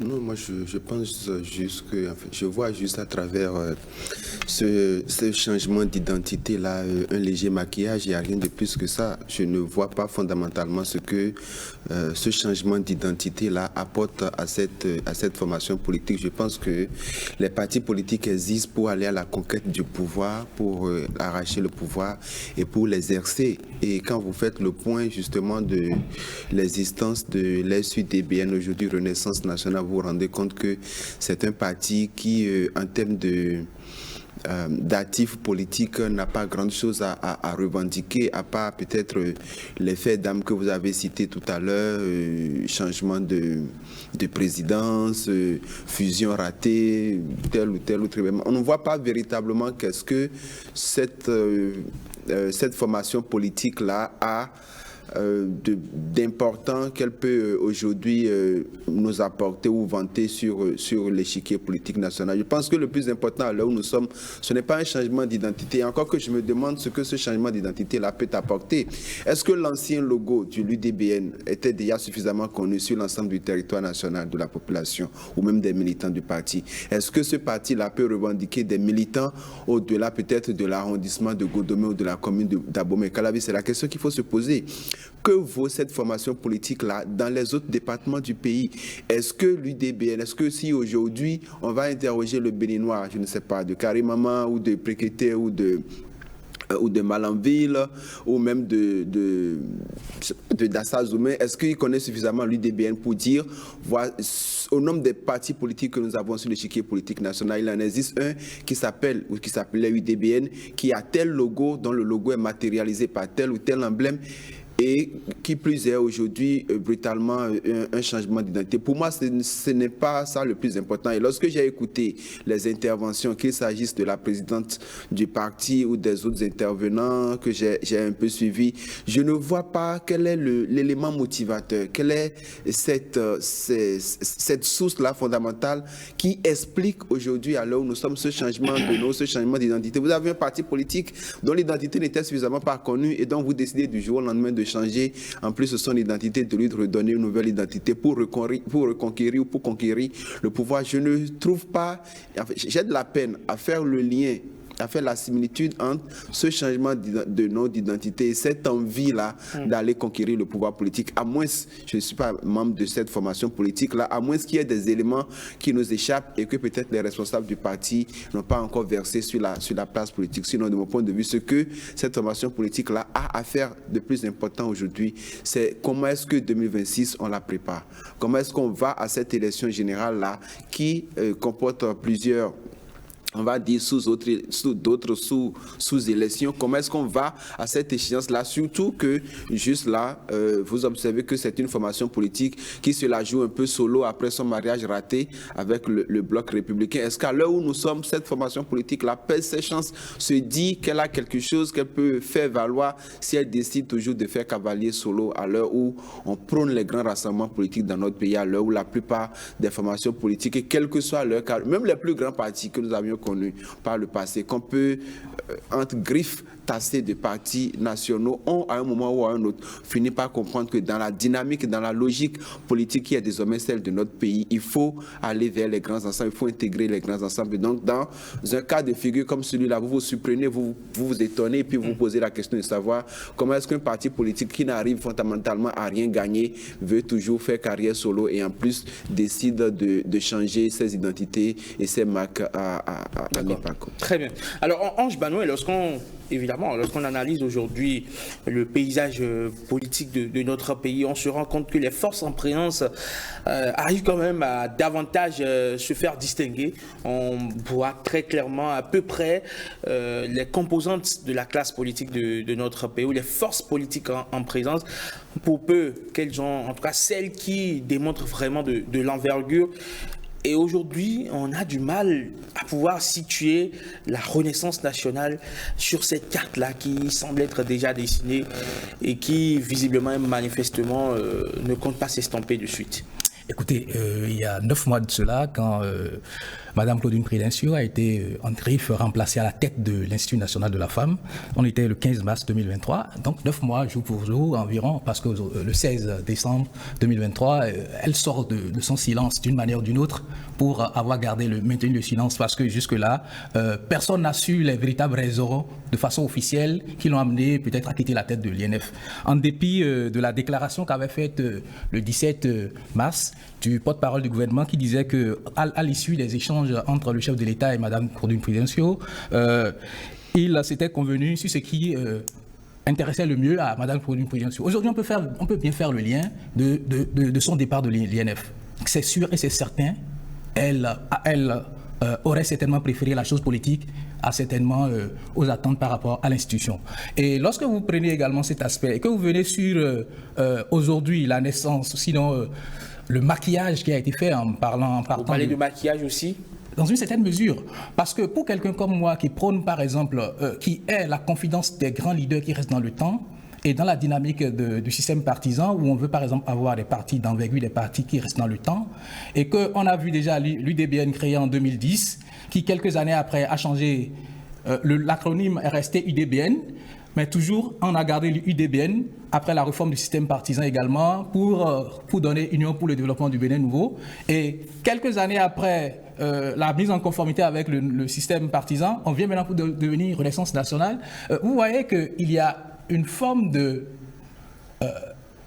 il n'y a pas une suite dans la mesure où l'identité du parti, en dépit de l'identité visuelle qui a été dans une certaine mesure maintenue à quelques différences près, c'est que dans le temps, c'est que qu'on le veuille ou pas, le parti UDBN est en train de s'essouffler et de s'étioler. Au lieu de rester dans la dynamique aujourd'hui, de créer peut-être une dynamique en son sein, peut-être en maintenant le nom, et créer une dynamique qui va permettre que le parti puisse s'élargir ou carrément de fusionner dans d'autres ensembles.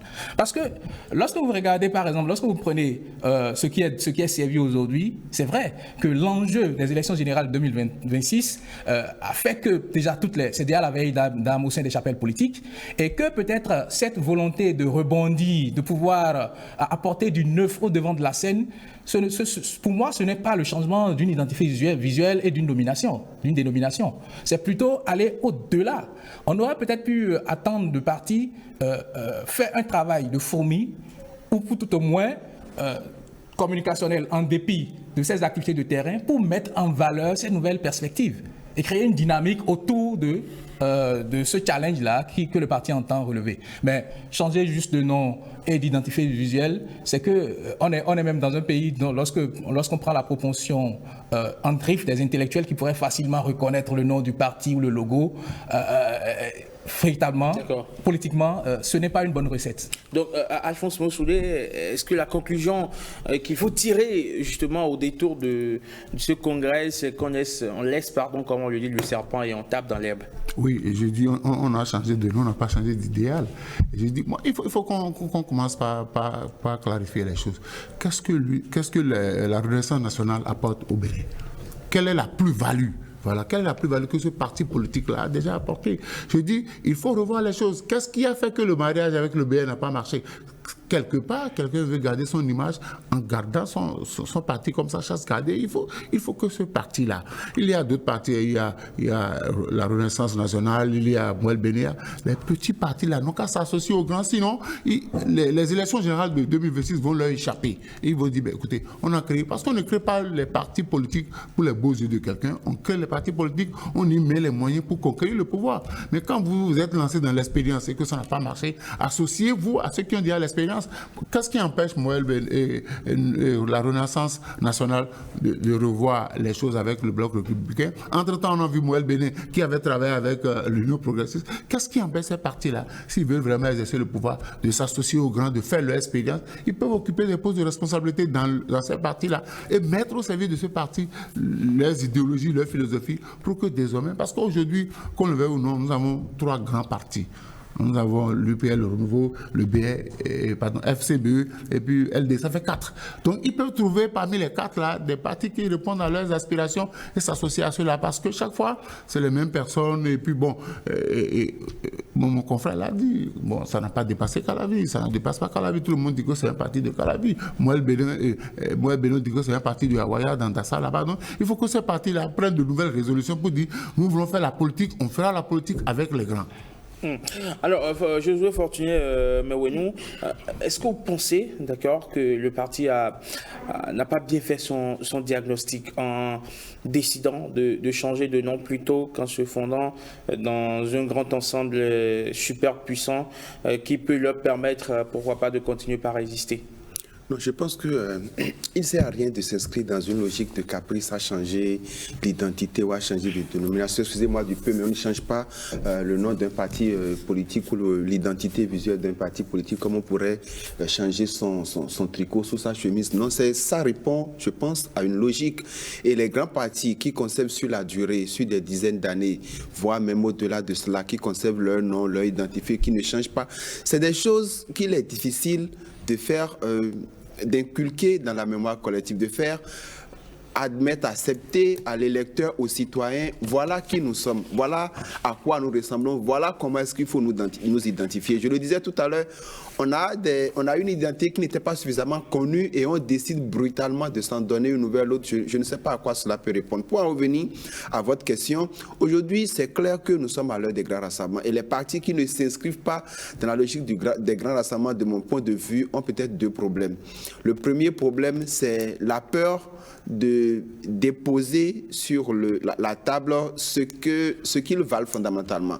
Lorsque je prends un parti comme Renaissance nationale aujourd'hui qui décide, si ce parti-là décide d'adhérer à un bloc aujourd'hui, tout au moins, la première des choses qu'on pourrait faire, c'est d'évaluer quel est l'actif ou quelle est la valeur, on va dire, du point de vue politique de cette formation politique-là. Donc, lorsqu'un acteur politique, lorsqu'on connaît les détails électoraux du pays à peu de choses près, lorsqu'on s'assoit entre acteurs politiques, quand on veut se parler dans un discours de sincérité, dans un discours franc, ce que vous valez, tout le monde sait avant de venir à la table de la discussion. Donc, lorsque vous venez, que vous n'avez pas grand-chose à mettre dans la balance, c'est difficile à l'heure où tous les grands partis ont déjà adhéré, à l'heure où tous les grands ensembles ont déjà fini de se fondre dans la masse, que vous venez à la dernière, alors que fondamentalement sur la balance, vous ne pesez que quelques centigrammes. C'est difficile de venir, de faire le débat. Donc j'ai peut-être l'impression qu'il y a cette peur-là au niveau de certains partis politiques. Et tant que cette peur-là va exister au niveau de certains ensembles, comme de certains partis, comme Renaissance, de noter un soulagement surtout pour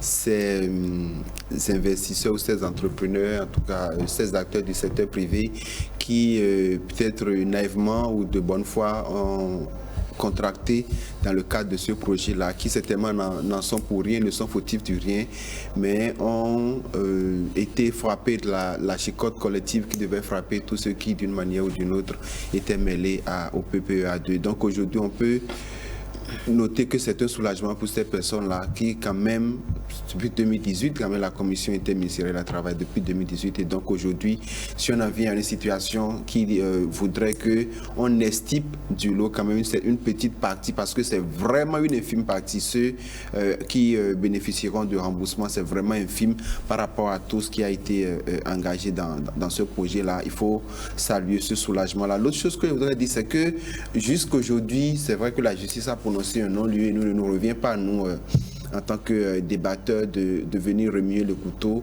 dans la plaie ou de venir réveiller les démons somnolents. Mais je pense quand même qu'il serait bien qu'à un moment ou à un autre, on finisse par comprendre réellement qu'est-ce qui s'est passé. Comment est-ce que autant de sous ont pu être dilapidés en ce laps de temps-là, et qui ont été les véritables acteurs qui ont siphonné autant de ressources dans notre pays. Parce que n'oubliez pas que c'est l'argent du contribuable néerlandais et que depuis l'éclatement de cette affaire-là, il y a quand même eu les relations entre le Bénin et les Pays-Bas se sont quelque peu grippés, et cela va de soi, parce que lorsque le contribuable d'un autre pays dégage des ressources pour permettre à un pays partenaire ou à un pays avec qui on entretient une bonne coopération de pouvoir bouger au plan de développement, surtout dans un secteur aussi vital, aussi sensible que le secteur de l'eau. Quand on parle du secteur de l'eau, vous voyez un peu de ce dont il est question. Et lorsque je ne regarde pas Cotonou, je ne regarde pas le littoral atlantique, je regarde une certaine partie du territoire national et je vois un peu ce que les populations vivent en termes de martyrs, en termes de douleur, en termes de souffrance par rapport à la question de l'eau. Lorsqu'on dégage des ressources pour un secteur ou un projet aussi sensible et qu'il se trouve des personnes qui se sont amusées avec, je pense qu'à un moment ou à un autre, il faut que quelqu'un ou quelques personnes puissent nous expliquer véritablement ce qui s'est passé. Aujourd'hui, il y a lieu de saluer peut-être, si je peux le dire ainsi, cette volonté-là d'avoir fait bouger un peu les lignes concernant le PPA2. Mais je crois que ceci n'est que la partie visible de l'iceberg. Il reste beaucoup, mais bien d'autres choses qu'on voudrait qu'on élucide à propos de cette affaire-là. Saura-t-on un jour, mon cher Ange Banoin, saura-t-on un jour qui sont ceux-là qui sont les fautifs dans ce dossier? Écoutez, ou après le paiement des dettes, on sera passé rapidement. De mon point de vue, je pense que c'est un dossier qui a des accointances qui, ma foi, ne permettront peut-être que lorsqu'on aura peut-être eu un journaliste qui aurait voulu véritablement aller au-delà des décisions judiciaires, parce que le non-lieu aussi a un délai pour pouvoir, par exemple, interjeter appel. Et là, nous sommes déjà à plusieurs années après ce non-lieu. Et on a vu également que c'est un non-lieu qui cache des non-dits. Dans une certaine mesure, pour le journaliste, tant qu'il a dit, tant que nous avons des ombres, des doutes, lorsque nous avons des suspicions, il y a toujours matière à creuser. Et rien ne prouve que peut-être demain que quelqu'un aura les moyens peut-être d'aller au-delà, soit pour pouvoir véritablement montrer la réalité de ce qu'ont été véritablement les fonds, même si on nous a dit, même si suivant ce qui a été avancé, c'est qu'il y a eu qu'on a finalement découvert par exemple des forages après, etc., etc. Mais toujours est-il que peut-être un jour, quelqu'un aura les moyens de pouvoir faire jaillir la lumière. D'accord. Alphonse? Oui, vous croyez, moi, une fois qu'on avait prononcé le non-lieu, parce que j'ai eu cette chance-là d'avoir touché du doigt le dit rapport, j'ai jeté un coup d'œil. Si on doit ouvrir à nouveau ce dossier, il faut qu'on mette à disposition le rapport pour que les gens le lisent, pour qu'on comprenne. Parce que cette façon d'éteindre les dossiers au pays, moi, ça m'embête un peu. Cette façon d'éteindre les dossiers de corruption, moi, ça m'embête. Ouais, c'est des milliards que un autre pays nous a donné pour nous aider à nous développer. Les gens ont fait yo-yo avec l'argent. Après, c'est l'État béninois qui rembourse. On a remboursé les sous. On a fait un collectif budgétaire pour rembourser les sous parce qu'il fallait rembourser les sous pour l'image du Bénin. Il y a ce dossier-là, regardez récemment, Carlos Adouano, 40 milliards de l'argent du contribuable béninois a disparu. On dit que le rapport est disponible. Depuis, on n'en fait rien. C'est pas bon. Quand vous tombez lever contre la corruption, il ne faut pas encourager ces actes-là. Si quelqu'un est impliqué, même si c'est votre partenaire politique, même si c'est un soutien, il faut montrer aux gens qu'on ne doit pas s'amuser avec l'argent qui doit aider le Bénin à s'engager sur le but du développement. Ça pose des problèmes. Et la génération montante se dit, mais attends, Qu'est-ce qu'on nous enseigne? Qu'est-ce qui se passe sur le terrain? Entre le dire et le faire, le fossé est grand. Il faut corriger ça. Moi, je voudrais qu'avant la fin du second mandat du chef de l'État, les gros dossiers de corruption qui ont été dénoncés, que ces dossiers-là aillent à leur fin pour qu'on puisse situer les responsabilités. Parce que ne pas chaque fois situer les responsabilités encourage les gens. Écoutez, regardez tout le dispositif. La justice a situé à sa manière les responsabilités. Regardez tout le dispositif que le régime Talon a mis en place. Pourtant, il y a des gens qui continuent de toucher à l'argent du contribuable béninois. Et chaque jour, c'est des gens qui passent devant les tribunaux, qu'on envoie en prison. Mais ça n'a pas découragé les Béninois. Continuent pas à voler l'argent du contribuable. Il faut qu'on tape fort. C'est parce qu'on n'est pas allé au thème des dossiers que des gens se permettent de lui chaque fois de nous voler. D'accord, très bien. Allez, c'est parce qu'il faut peut-être dire un mot. Je pense que ce qu'Alphonse Soulé a dit, c'est intéressant dans la mesure où vous ne pouvez pas être un média ou un journaliste d'investigation, quel que soit votre niveau d'intérêt pour des questions du genre, si vous n'avez pas accès à des rapports, si vous n'avez pas accès à des documents, si vous n'avez pas accès à certaines informations qui parfois sont mises sous boisseau. Et là, par exemple, je pense que c'est une manière aussi de permettre aux médias de jouer leur rôle de veille par rapport à certains dossiers qui éclaboussent souvent la République, qui parfois dans l'opinion, ça peut paraître véritablement assez tangible, mais peut-être avec les enquêtes et les investigations par comme on dit, une presse indépendante, pouvoir amener l'opinion à statuer sur la situation, parce que dans 100 ans, 1000 ans, tant que véritablement il n'y aurait pas véritablement une enquête indépendante, en dépit des rapports et consorts et des accointances politiques et autres, toujours est-il que l'ombre va toujours, il y aura toujours quelque chose qui va demeurer dans le vous missionnez pour? Je ne suis pas le seul journaliste au Bénin, il y en a plein. On connaît également le goût de l'investigation. Voilà, donc Josué a un goût particulier pour l'investigation. Il y en a beaucoup même qui travaillent en sourdine. Donc, je ne sais pas s'il va accepter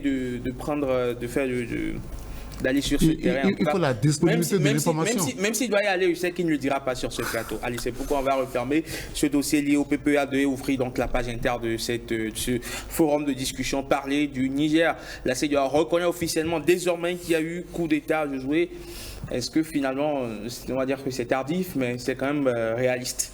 Il faut parler de yo-yo tout à l'heure. Je pense que la CEDEAO, sur le dossier du Niger, a passé son temps à faire du yo-yo et finalement s'est laissé rattraper par la réalité des choses. On aurait pu, dès l'entame, au lieu de faire la sourde oreille, reconnaître simplement les choses telles qu'elles sont. C'est vrai que c'est difficile pour une instance régionale de la trempe de la CEDEAO d'admettre comme ça ou d'accepter comme ça qu'il y a eu un changement brutal de régime, qu'on passe d'un régime démocratique à un régime militaire dans un pays membre de l'Union de la communauté, mais c'est un fait. Et quand ça arrive, il faut prendre acte de cela, faire avec les conséquences et avancer. Moi, je pense que ce qui aurait été bien de faire, c'est d'engager la réflexion en amont pour qu'on n'en arrive pas ou qu'on n'en arrive plus dans nos pays à ce genre de situation. Et pour qu'on n'en arrive plus à ce genre de situation dans nos pays, il faut que les dirigeants de nos pays, lorsqu'ils se réunissent à l'occasion de ces sommets, de ces rencontres-là, des instances, puissent se dire la vérité. Parce que j'ai l'impression que véritablement personne ne se dit la vérité. On vient pour se contenter, on vient pour se cajoler, pour se caresser, et chacun retourne dans son pays, retourne entre griffes à ses bêtises et fait ce qu'il a fait. Et la conséquence, c'est ça.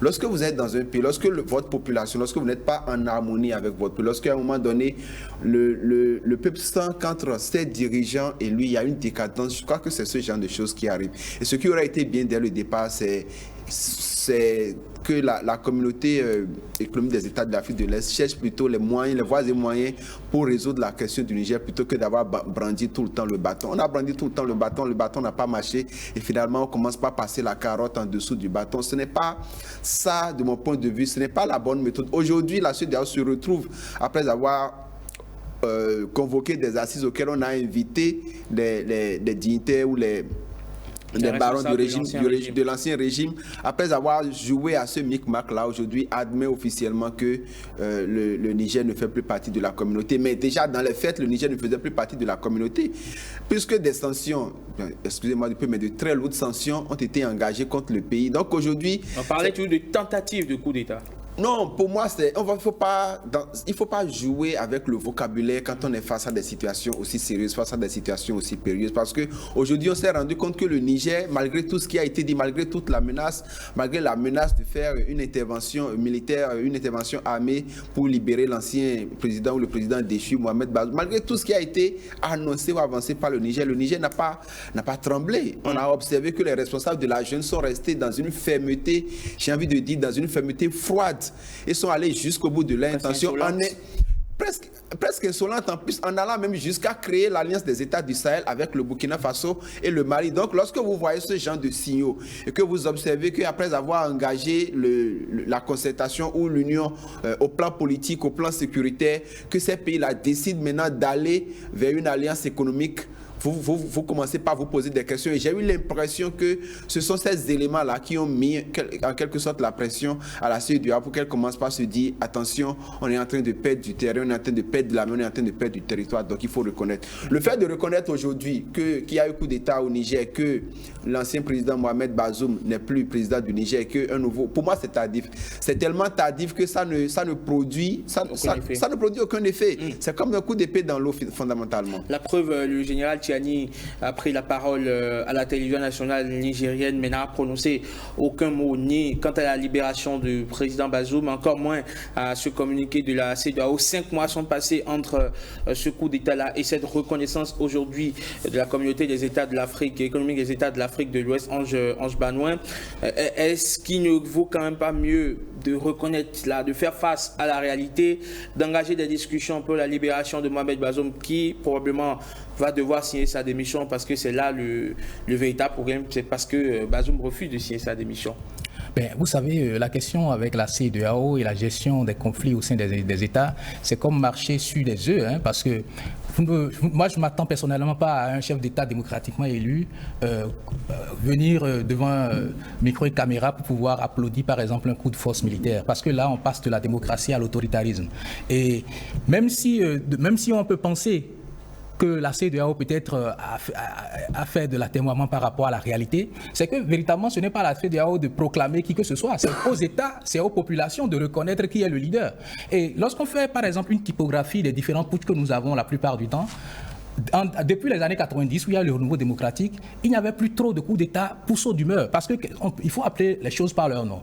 La plupart du temps, les coups d'État qui sont facilement reconnus dans pas trop longtemps, c'est qu'il y a souvent des mouvements populaires. Mais qu'est-ce que nous avons constaté? On a constaté que du jour au lendemain, des militaires se lèvent et prennent en otage le chef d'État. Et puis voilà. Donc, vous voyez que sur cet aspect-là, par exemple, il n'est pas de bon ton qu'une institution comme la CEDEAO puisse d'emblée, dès les premières heures, acclamer cela en disant nous donnons carte blanche. C'est comme si nous ouvrons une boîte de Pandore, nous disons, on dit alors, dès que par exemple des militaires ont envie de pouvoir qu'ils prennent en otage un chef d'État et puis qu'ils se proclament. Voilà. Et parfois aussi, toutes les mutineries ne portent pas long feu. Donc, il fallait un temps d'observation. Et moi, je dis, parfois, nous, populations, on attend, c'est pas parfois, les populations attendent peut-être une CEDEAO des peuples plus qu'une CEDEAO des acteurs politiques. Parce que le véritable problème, c'est quoi? C'est au niveau de la gouvernance de l'institution, parce qu'on se dit à un moment donné que ça devient un précaré. Et lorsqu'on regarde les chefs d'État de la CEDEAO, que pratiquement ça devient un syndicat qu'ils se défendent. Mais lorsqu'on lève ce clivage de point de vue par rapport à ce qu'on sente en griffe un syndicat comme certains le taguent, c'est qu'il y a des velléités. Il y a des velléités parce qu'au départ, la CEDEAO, c'est d'abord une union économique. Mais après, on a constaté que pour l'intégration, il faut prendre en compte des aspects politiques. Et on ne peut pas, quand on dit la plus belle femme du monde ne peut offrir que ce qu'elle a. La CEDEAO, tant que nous allons rester toujours dans les carcans économiques, intégration, et que nous n'allons pas aller au-delà pour faire une grande ouverture, on va toujours marquer les pas. Et cette union des pays du Sahel, ce n'est pas nouveau. Cette alliance des États du Sahel, ce n'est pas un fait nouveau. C'est un fait qui a daté dans le temps et qui a été éprouvé. Même l'Est Dahomey devait en faire partie. Donc, il y a par exemple des gens aussi parfois qui prennent du vieux pour nous faire du neuf, parce qu'ils ont envie peut-être... Oui, il y a une nouvelle dynamique, ça c'est évident. Il y a une dynamique qui se crée aujourd'hui dans le Sahel. Mais il ne faut pas que la dynamique de peut-être vouloir... sortir peut-être du joug, comme on le dit, des grandes puissances, nous amène peut-être à créer de l'autoritarisme. Parce que là, on reviendra en plein 21e siècle à être des États où nous n'avons du respect que pour des hommes en treillis. D'accord. Ça veut dire que sur le plan de la superstructure, nous avons un problème. Il ne pouvait en être autrement. On ne fait pas partout Django. Ce n'est pas partout qu'on fait Django. La CEDEAO a voulu faire Django avec le Niger. Le Niger n'a pas tremblé. Aujourd'hui, quand le général Tiani regarde dans la CEDEAO, là, il se dit, mais qui sont ceux-là qui vont me donner un conseil? Comment gère-t-il leur pays? Comment la démocratie fonctionne-t-il dans leur pays? Il va le dire, mais écoutez, avec tout ce qui s'est passé en Côte d'Ivoire, la CEDEAO n'a rien dit. Tout ce qui s'est passé au Sénégal, la CEDEAO n'a rien dit. Au Nigeria, on a dû contester l'élection de Tinubu et avant que les gens ne tranchent. Donc aujourd'hui, il faut que la CEDEAO se réorganise. Qu'est-ce qu'on veut faire? Parce que la CEDEAO, les coups d'État interviennent comment? Vous avez la stratégie a changé. Il faut que désormais la CEDEAO prévienne les coups d'État, les tripatouilles de constitution, les troisièmes mandats. Il faut déjà que la CEDEAO dise, pour éviter les coups d'État, éviter de tripatouiller les constitutions, parce que les militaires, c'est pas comme avant. Hein. Aujourd'hui, vous allez voir que c'est suite à le président qui ne traite pas bien son peuple, parce que les trois pays là, quand ils ont fait le cas du Niger, c'est... Non, écoutez, est-ce que les populations... Rien vraiment d'un coup d'État. Non, mais c'est ceux qui sont proches du président qui ont fait le coup. Ils savent comment le président dirige le pays. Donc il faut que désormais la CEDEAO participe à la sensibilisation des chefs d'État pour dire, si vous dirigez vos pays, il faut respecter les principes démocratiques. Sinon, quand le coup d'État va arriver, on ne t'invitera plus. Très bien. Merci beaucoup à vous, Alphonse Moïse Soulé, analyste politique. Merci également à vous, Ange Banoué, journaliste, analyste politique, écrivain. Merci, Josué Merouinou, d'être passé sur 5 sur 7 matin, nous éclairer, en tout cas apporter votre réflexion sur un certain nombre de sujets liés à l'actualité nationale et internationale. 5 sur 7 matin, encore deux derniers rendez-vous, les sports de Blaise Adampo qui va s'avancer ici sur ce plateau presse en conquistador, en maître, puisqu'il est lauréat, bien évidemment, du prix du meilleur présentateur télévisé, du meilleur reporter sportif télévisé, justement, voilà, au Radio Tokwa Award. Et c'est bien sûr S-Qualité qui viendra sur ce plateau délivrer les informations sportives. Juste après lui, Marcel Arossi pour la revue de presse. À tout de suite.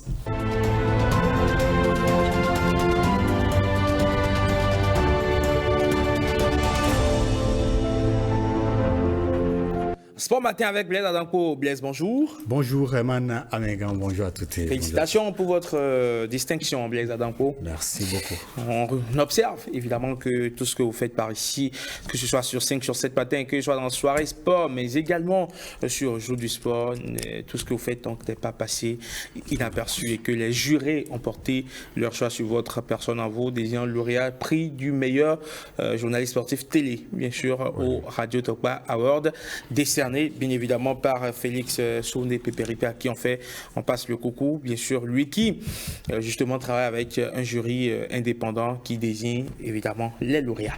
Exactement. Vous mesurez la responsabilité. Oui, c'est ça, c'est déjà une forte responsabilité, maintenir donc le niveau et chercher toujours à maintenir le cap. Allez, vous nous donnez ce matin les résultats de la 12e journée de la Ligue Pro de football dans les zones A et B. Avec notamment dans la zone A, 4 buts marqués pour les 4 rencontres qui se sont jouées dans cette zone A, avec le match nul 0-0 entre l'US Cavalier et Damissa. Match nul, 1 but partout dans le derby entre Buffle et Panthère, 1 but partout. Takouné Beke, score final également 1 but partout. Victoire, la seule victoire dans cette zone A est à mettre à l'actif de Banigansé en déplacement du côté de Dynamique FC. Au classement, dans cette zone A, Damissa est en tête avec 21 points, suivi de Banigansé deuxième, Takouné troisième avec 15 points. Les Buffs du Borgou sont quatrième avec 14 points. Beke ferme la marche avec 7 points. Dans la zone B, on a plus de buts marqués dans cette zone avec au total 8 marqués. Le match où il y a eu plus de buts, c'est entre Real Sport et Audio, 2 buts partout à l'arrivée.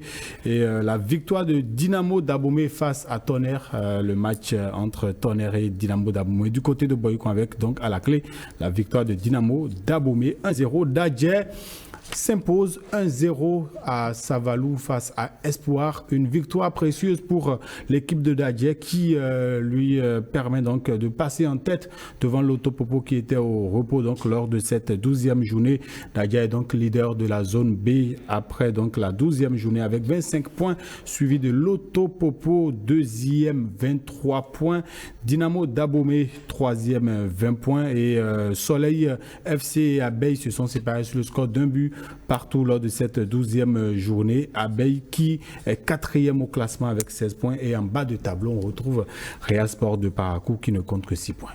Et puis pas de changement en tête du classement dans les zones C et D, Blaise. Notamment l'AS Cotonou qui reste leader malgré son match nul dans la zone C face à Requin 0-0. 24 points pour l'AS Cotonou. Adidia AS Police, victoire des militaires face aux policiers 4-0.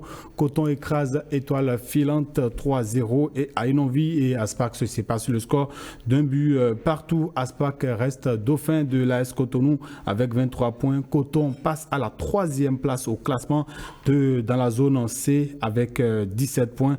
Les Awissi Wassa sont 4e avec 16 points. Aziza Fem Lamache avec 8 petits points.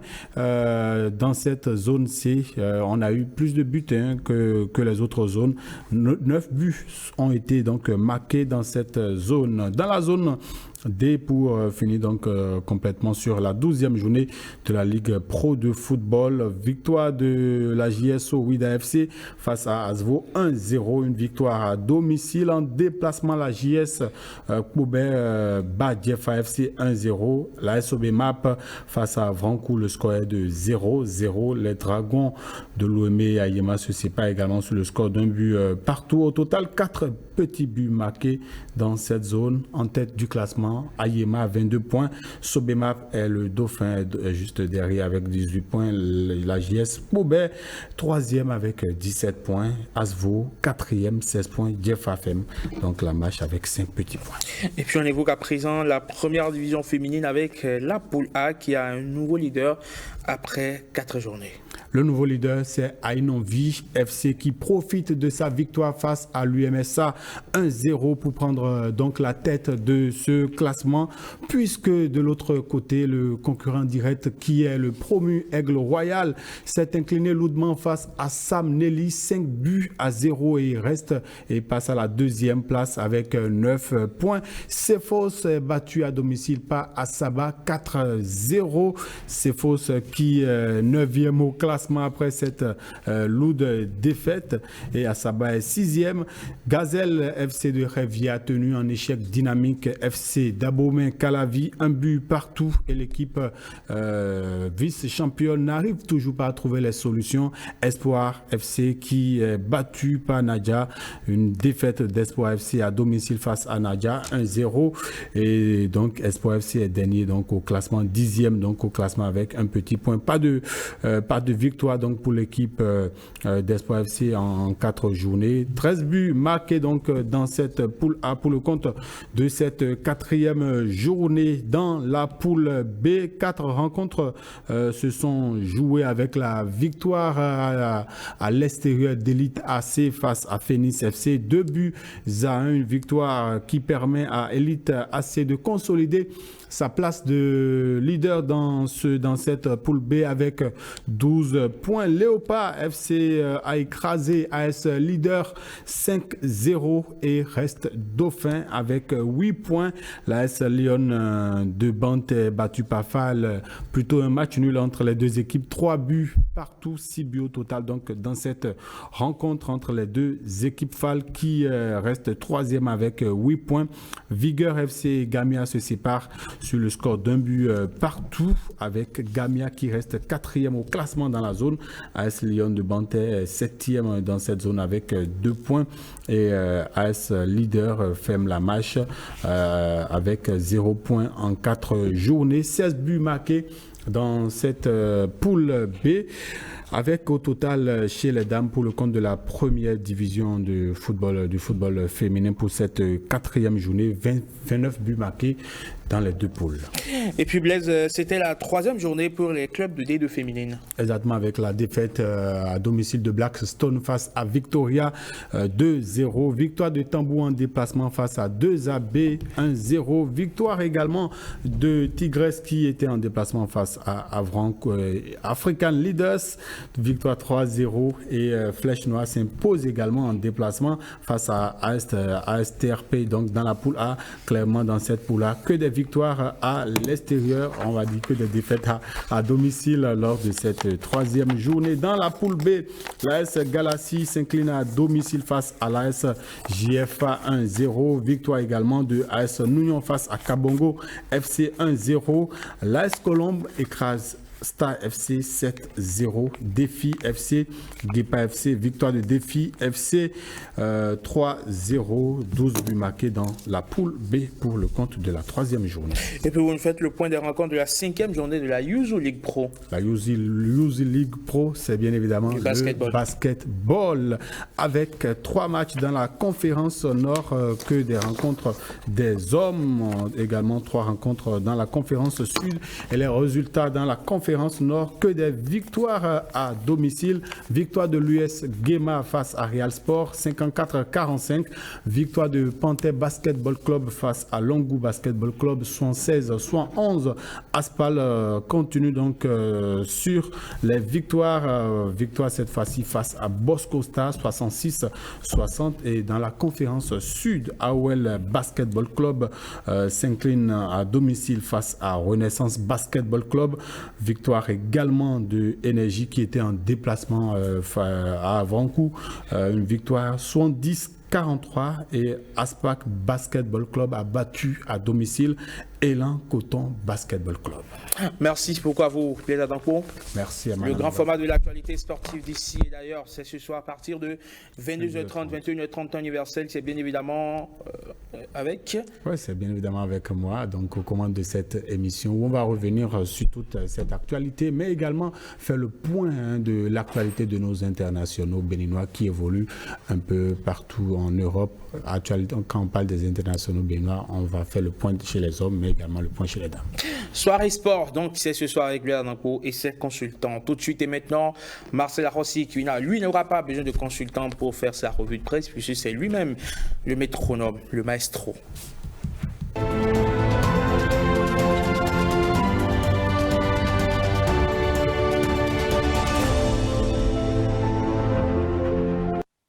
5 sur 7 matin, la revue de presse de Marcel Arossi. Marcel, l'UDBN renaît. On ne parle plus, bien évidemment, de l'Union démocratique pour un Bénin nouveau. C'est terminé, c'est fini. On parle à présent de Renaissance nationale. Pour quel effet s'interroge l'ensemble des médias qui s'intéressent à la nouvelle Herman? Le parti s'est montré résilient et indépendant, c'est vrai, mais en dépit de cette indépendance d'esprit et de la détermination à continuer d'exister malgré les fusions de part et d'autre, le parti de Claudine Prudencio a du mal à s'imposer au plan national, constate Gasquiani Info. S'il a réussi à avoir l'assise nationale exigée par la loi pour avoir une existence légale, il n'a cependant pas pu s'imposer comme une formation incontournable, constatent les journaux. Le nouveau nom du parti a sans doute l'avantage d'être court et donc facile à imprimer dans la mémoire des électeurs. Mais il reste un grand défi, d'où cette petite comparaison que fait le quotidien. Incapable de remporter les matchs les plus décisifs, l'équipe nationale de football du Bénin a mis ses déboires sur le dos de son appellation. Le nom Écureuil semblait donc porter la poisse à toute une nation, d'où le changement de nom. Et pourtant, la suite est restée la même. Les Guépards du Bénin continuent toujours d'enregistrer des défaites et donc vivement la réussite pour la RN. Et puis Patrice Talon à Martinique, une visite inédite empreinte d'émotion. Un séjour pas comme les autres à Martinique. Patrice Talon, président de la République du Bénin, 4 jours durant a mené plusieurs activités dont la majorité a une portée culturelle. Il ne pouvait en être autrement selon le quotidien de service public. Ce déplacement ne tardera d'ailleurs pas à donner ses premiers fruits, poursuit le journal. Du moins, le chef de l'État se veut concret pour que la coopération soit assez fructueuse. Nous allons convenir avec une compagnie aérienne qui opère déjà sur ces régions d'ouvrir cette ligne aérienne. Et comme il est évident qu'elle ne peut être rentable dans les premières heures, il faudra nécessairement un soutien financier, a annoncé Patrice Talon sous les ovations de ses interlocuteurs qui accueillent favorablement cette nouvelle. Puis, il justifie ce choix d'ouverture de ligne aérienne directe qui devient presque urgente pour lui. Il faut le faire pour promouvoir la mobilité entre nos deux pays et ouvrir les opportunités pour les hommes d'affaires, les touristes de venir ici et là. Merci beaucoup à vous, Marcel Rossi. C'est moi. Ça en est terminé pour le compte de 5 sur 7 matin de ce lundi 18 décembre 2023. Merci à toutes les équipes rédactionnelles et techniques réunies autour de Razak, Adam Bana. Retrouve toute l'équipe demain. Demain, quand il sonnera très exactement 6h, 5h en temps universel. D'ici là, portez-vous très bien. Bon lundi. Bonne semaine de travail à tous et à chacun. Paix et joie dans le monde. Salut.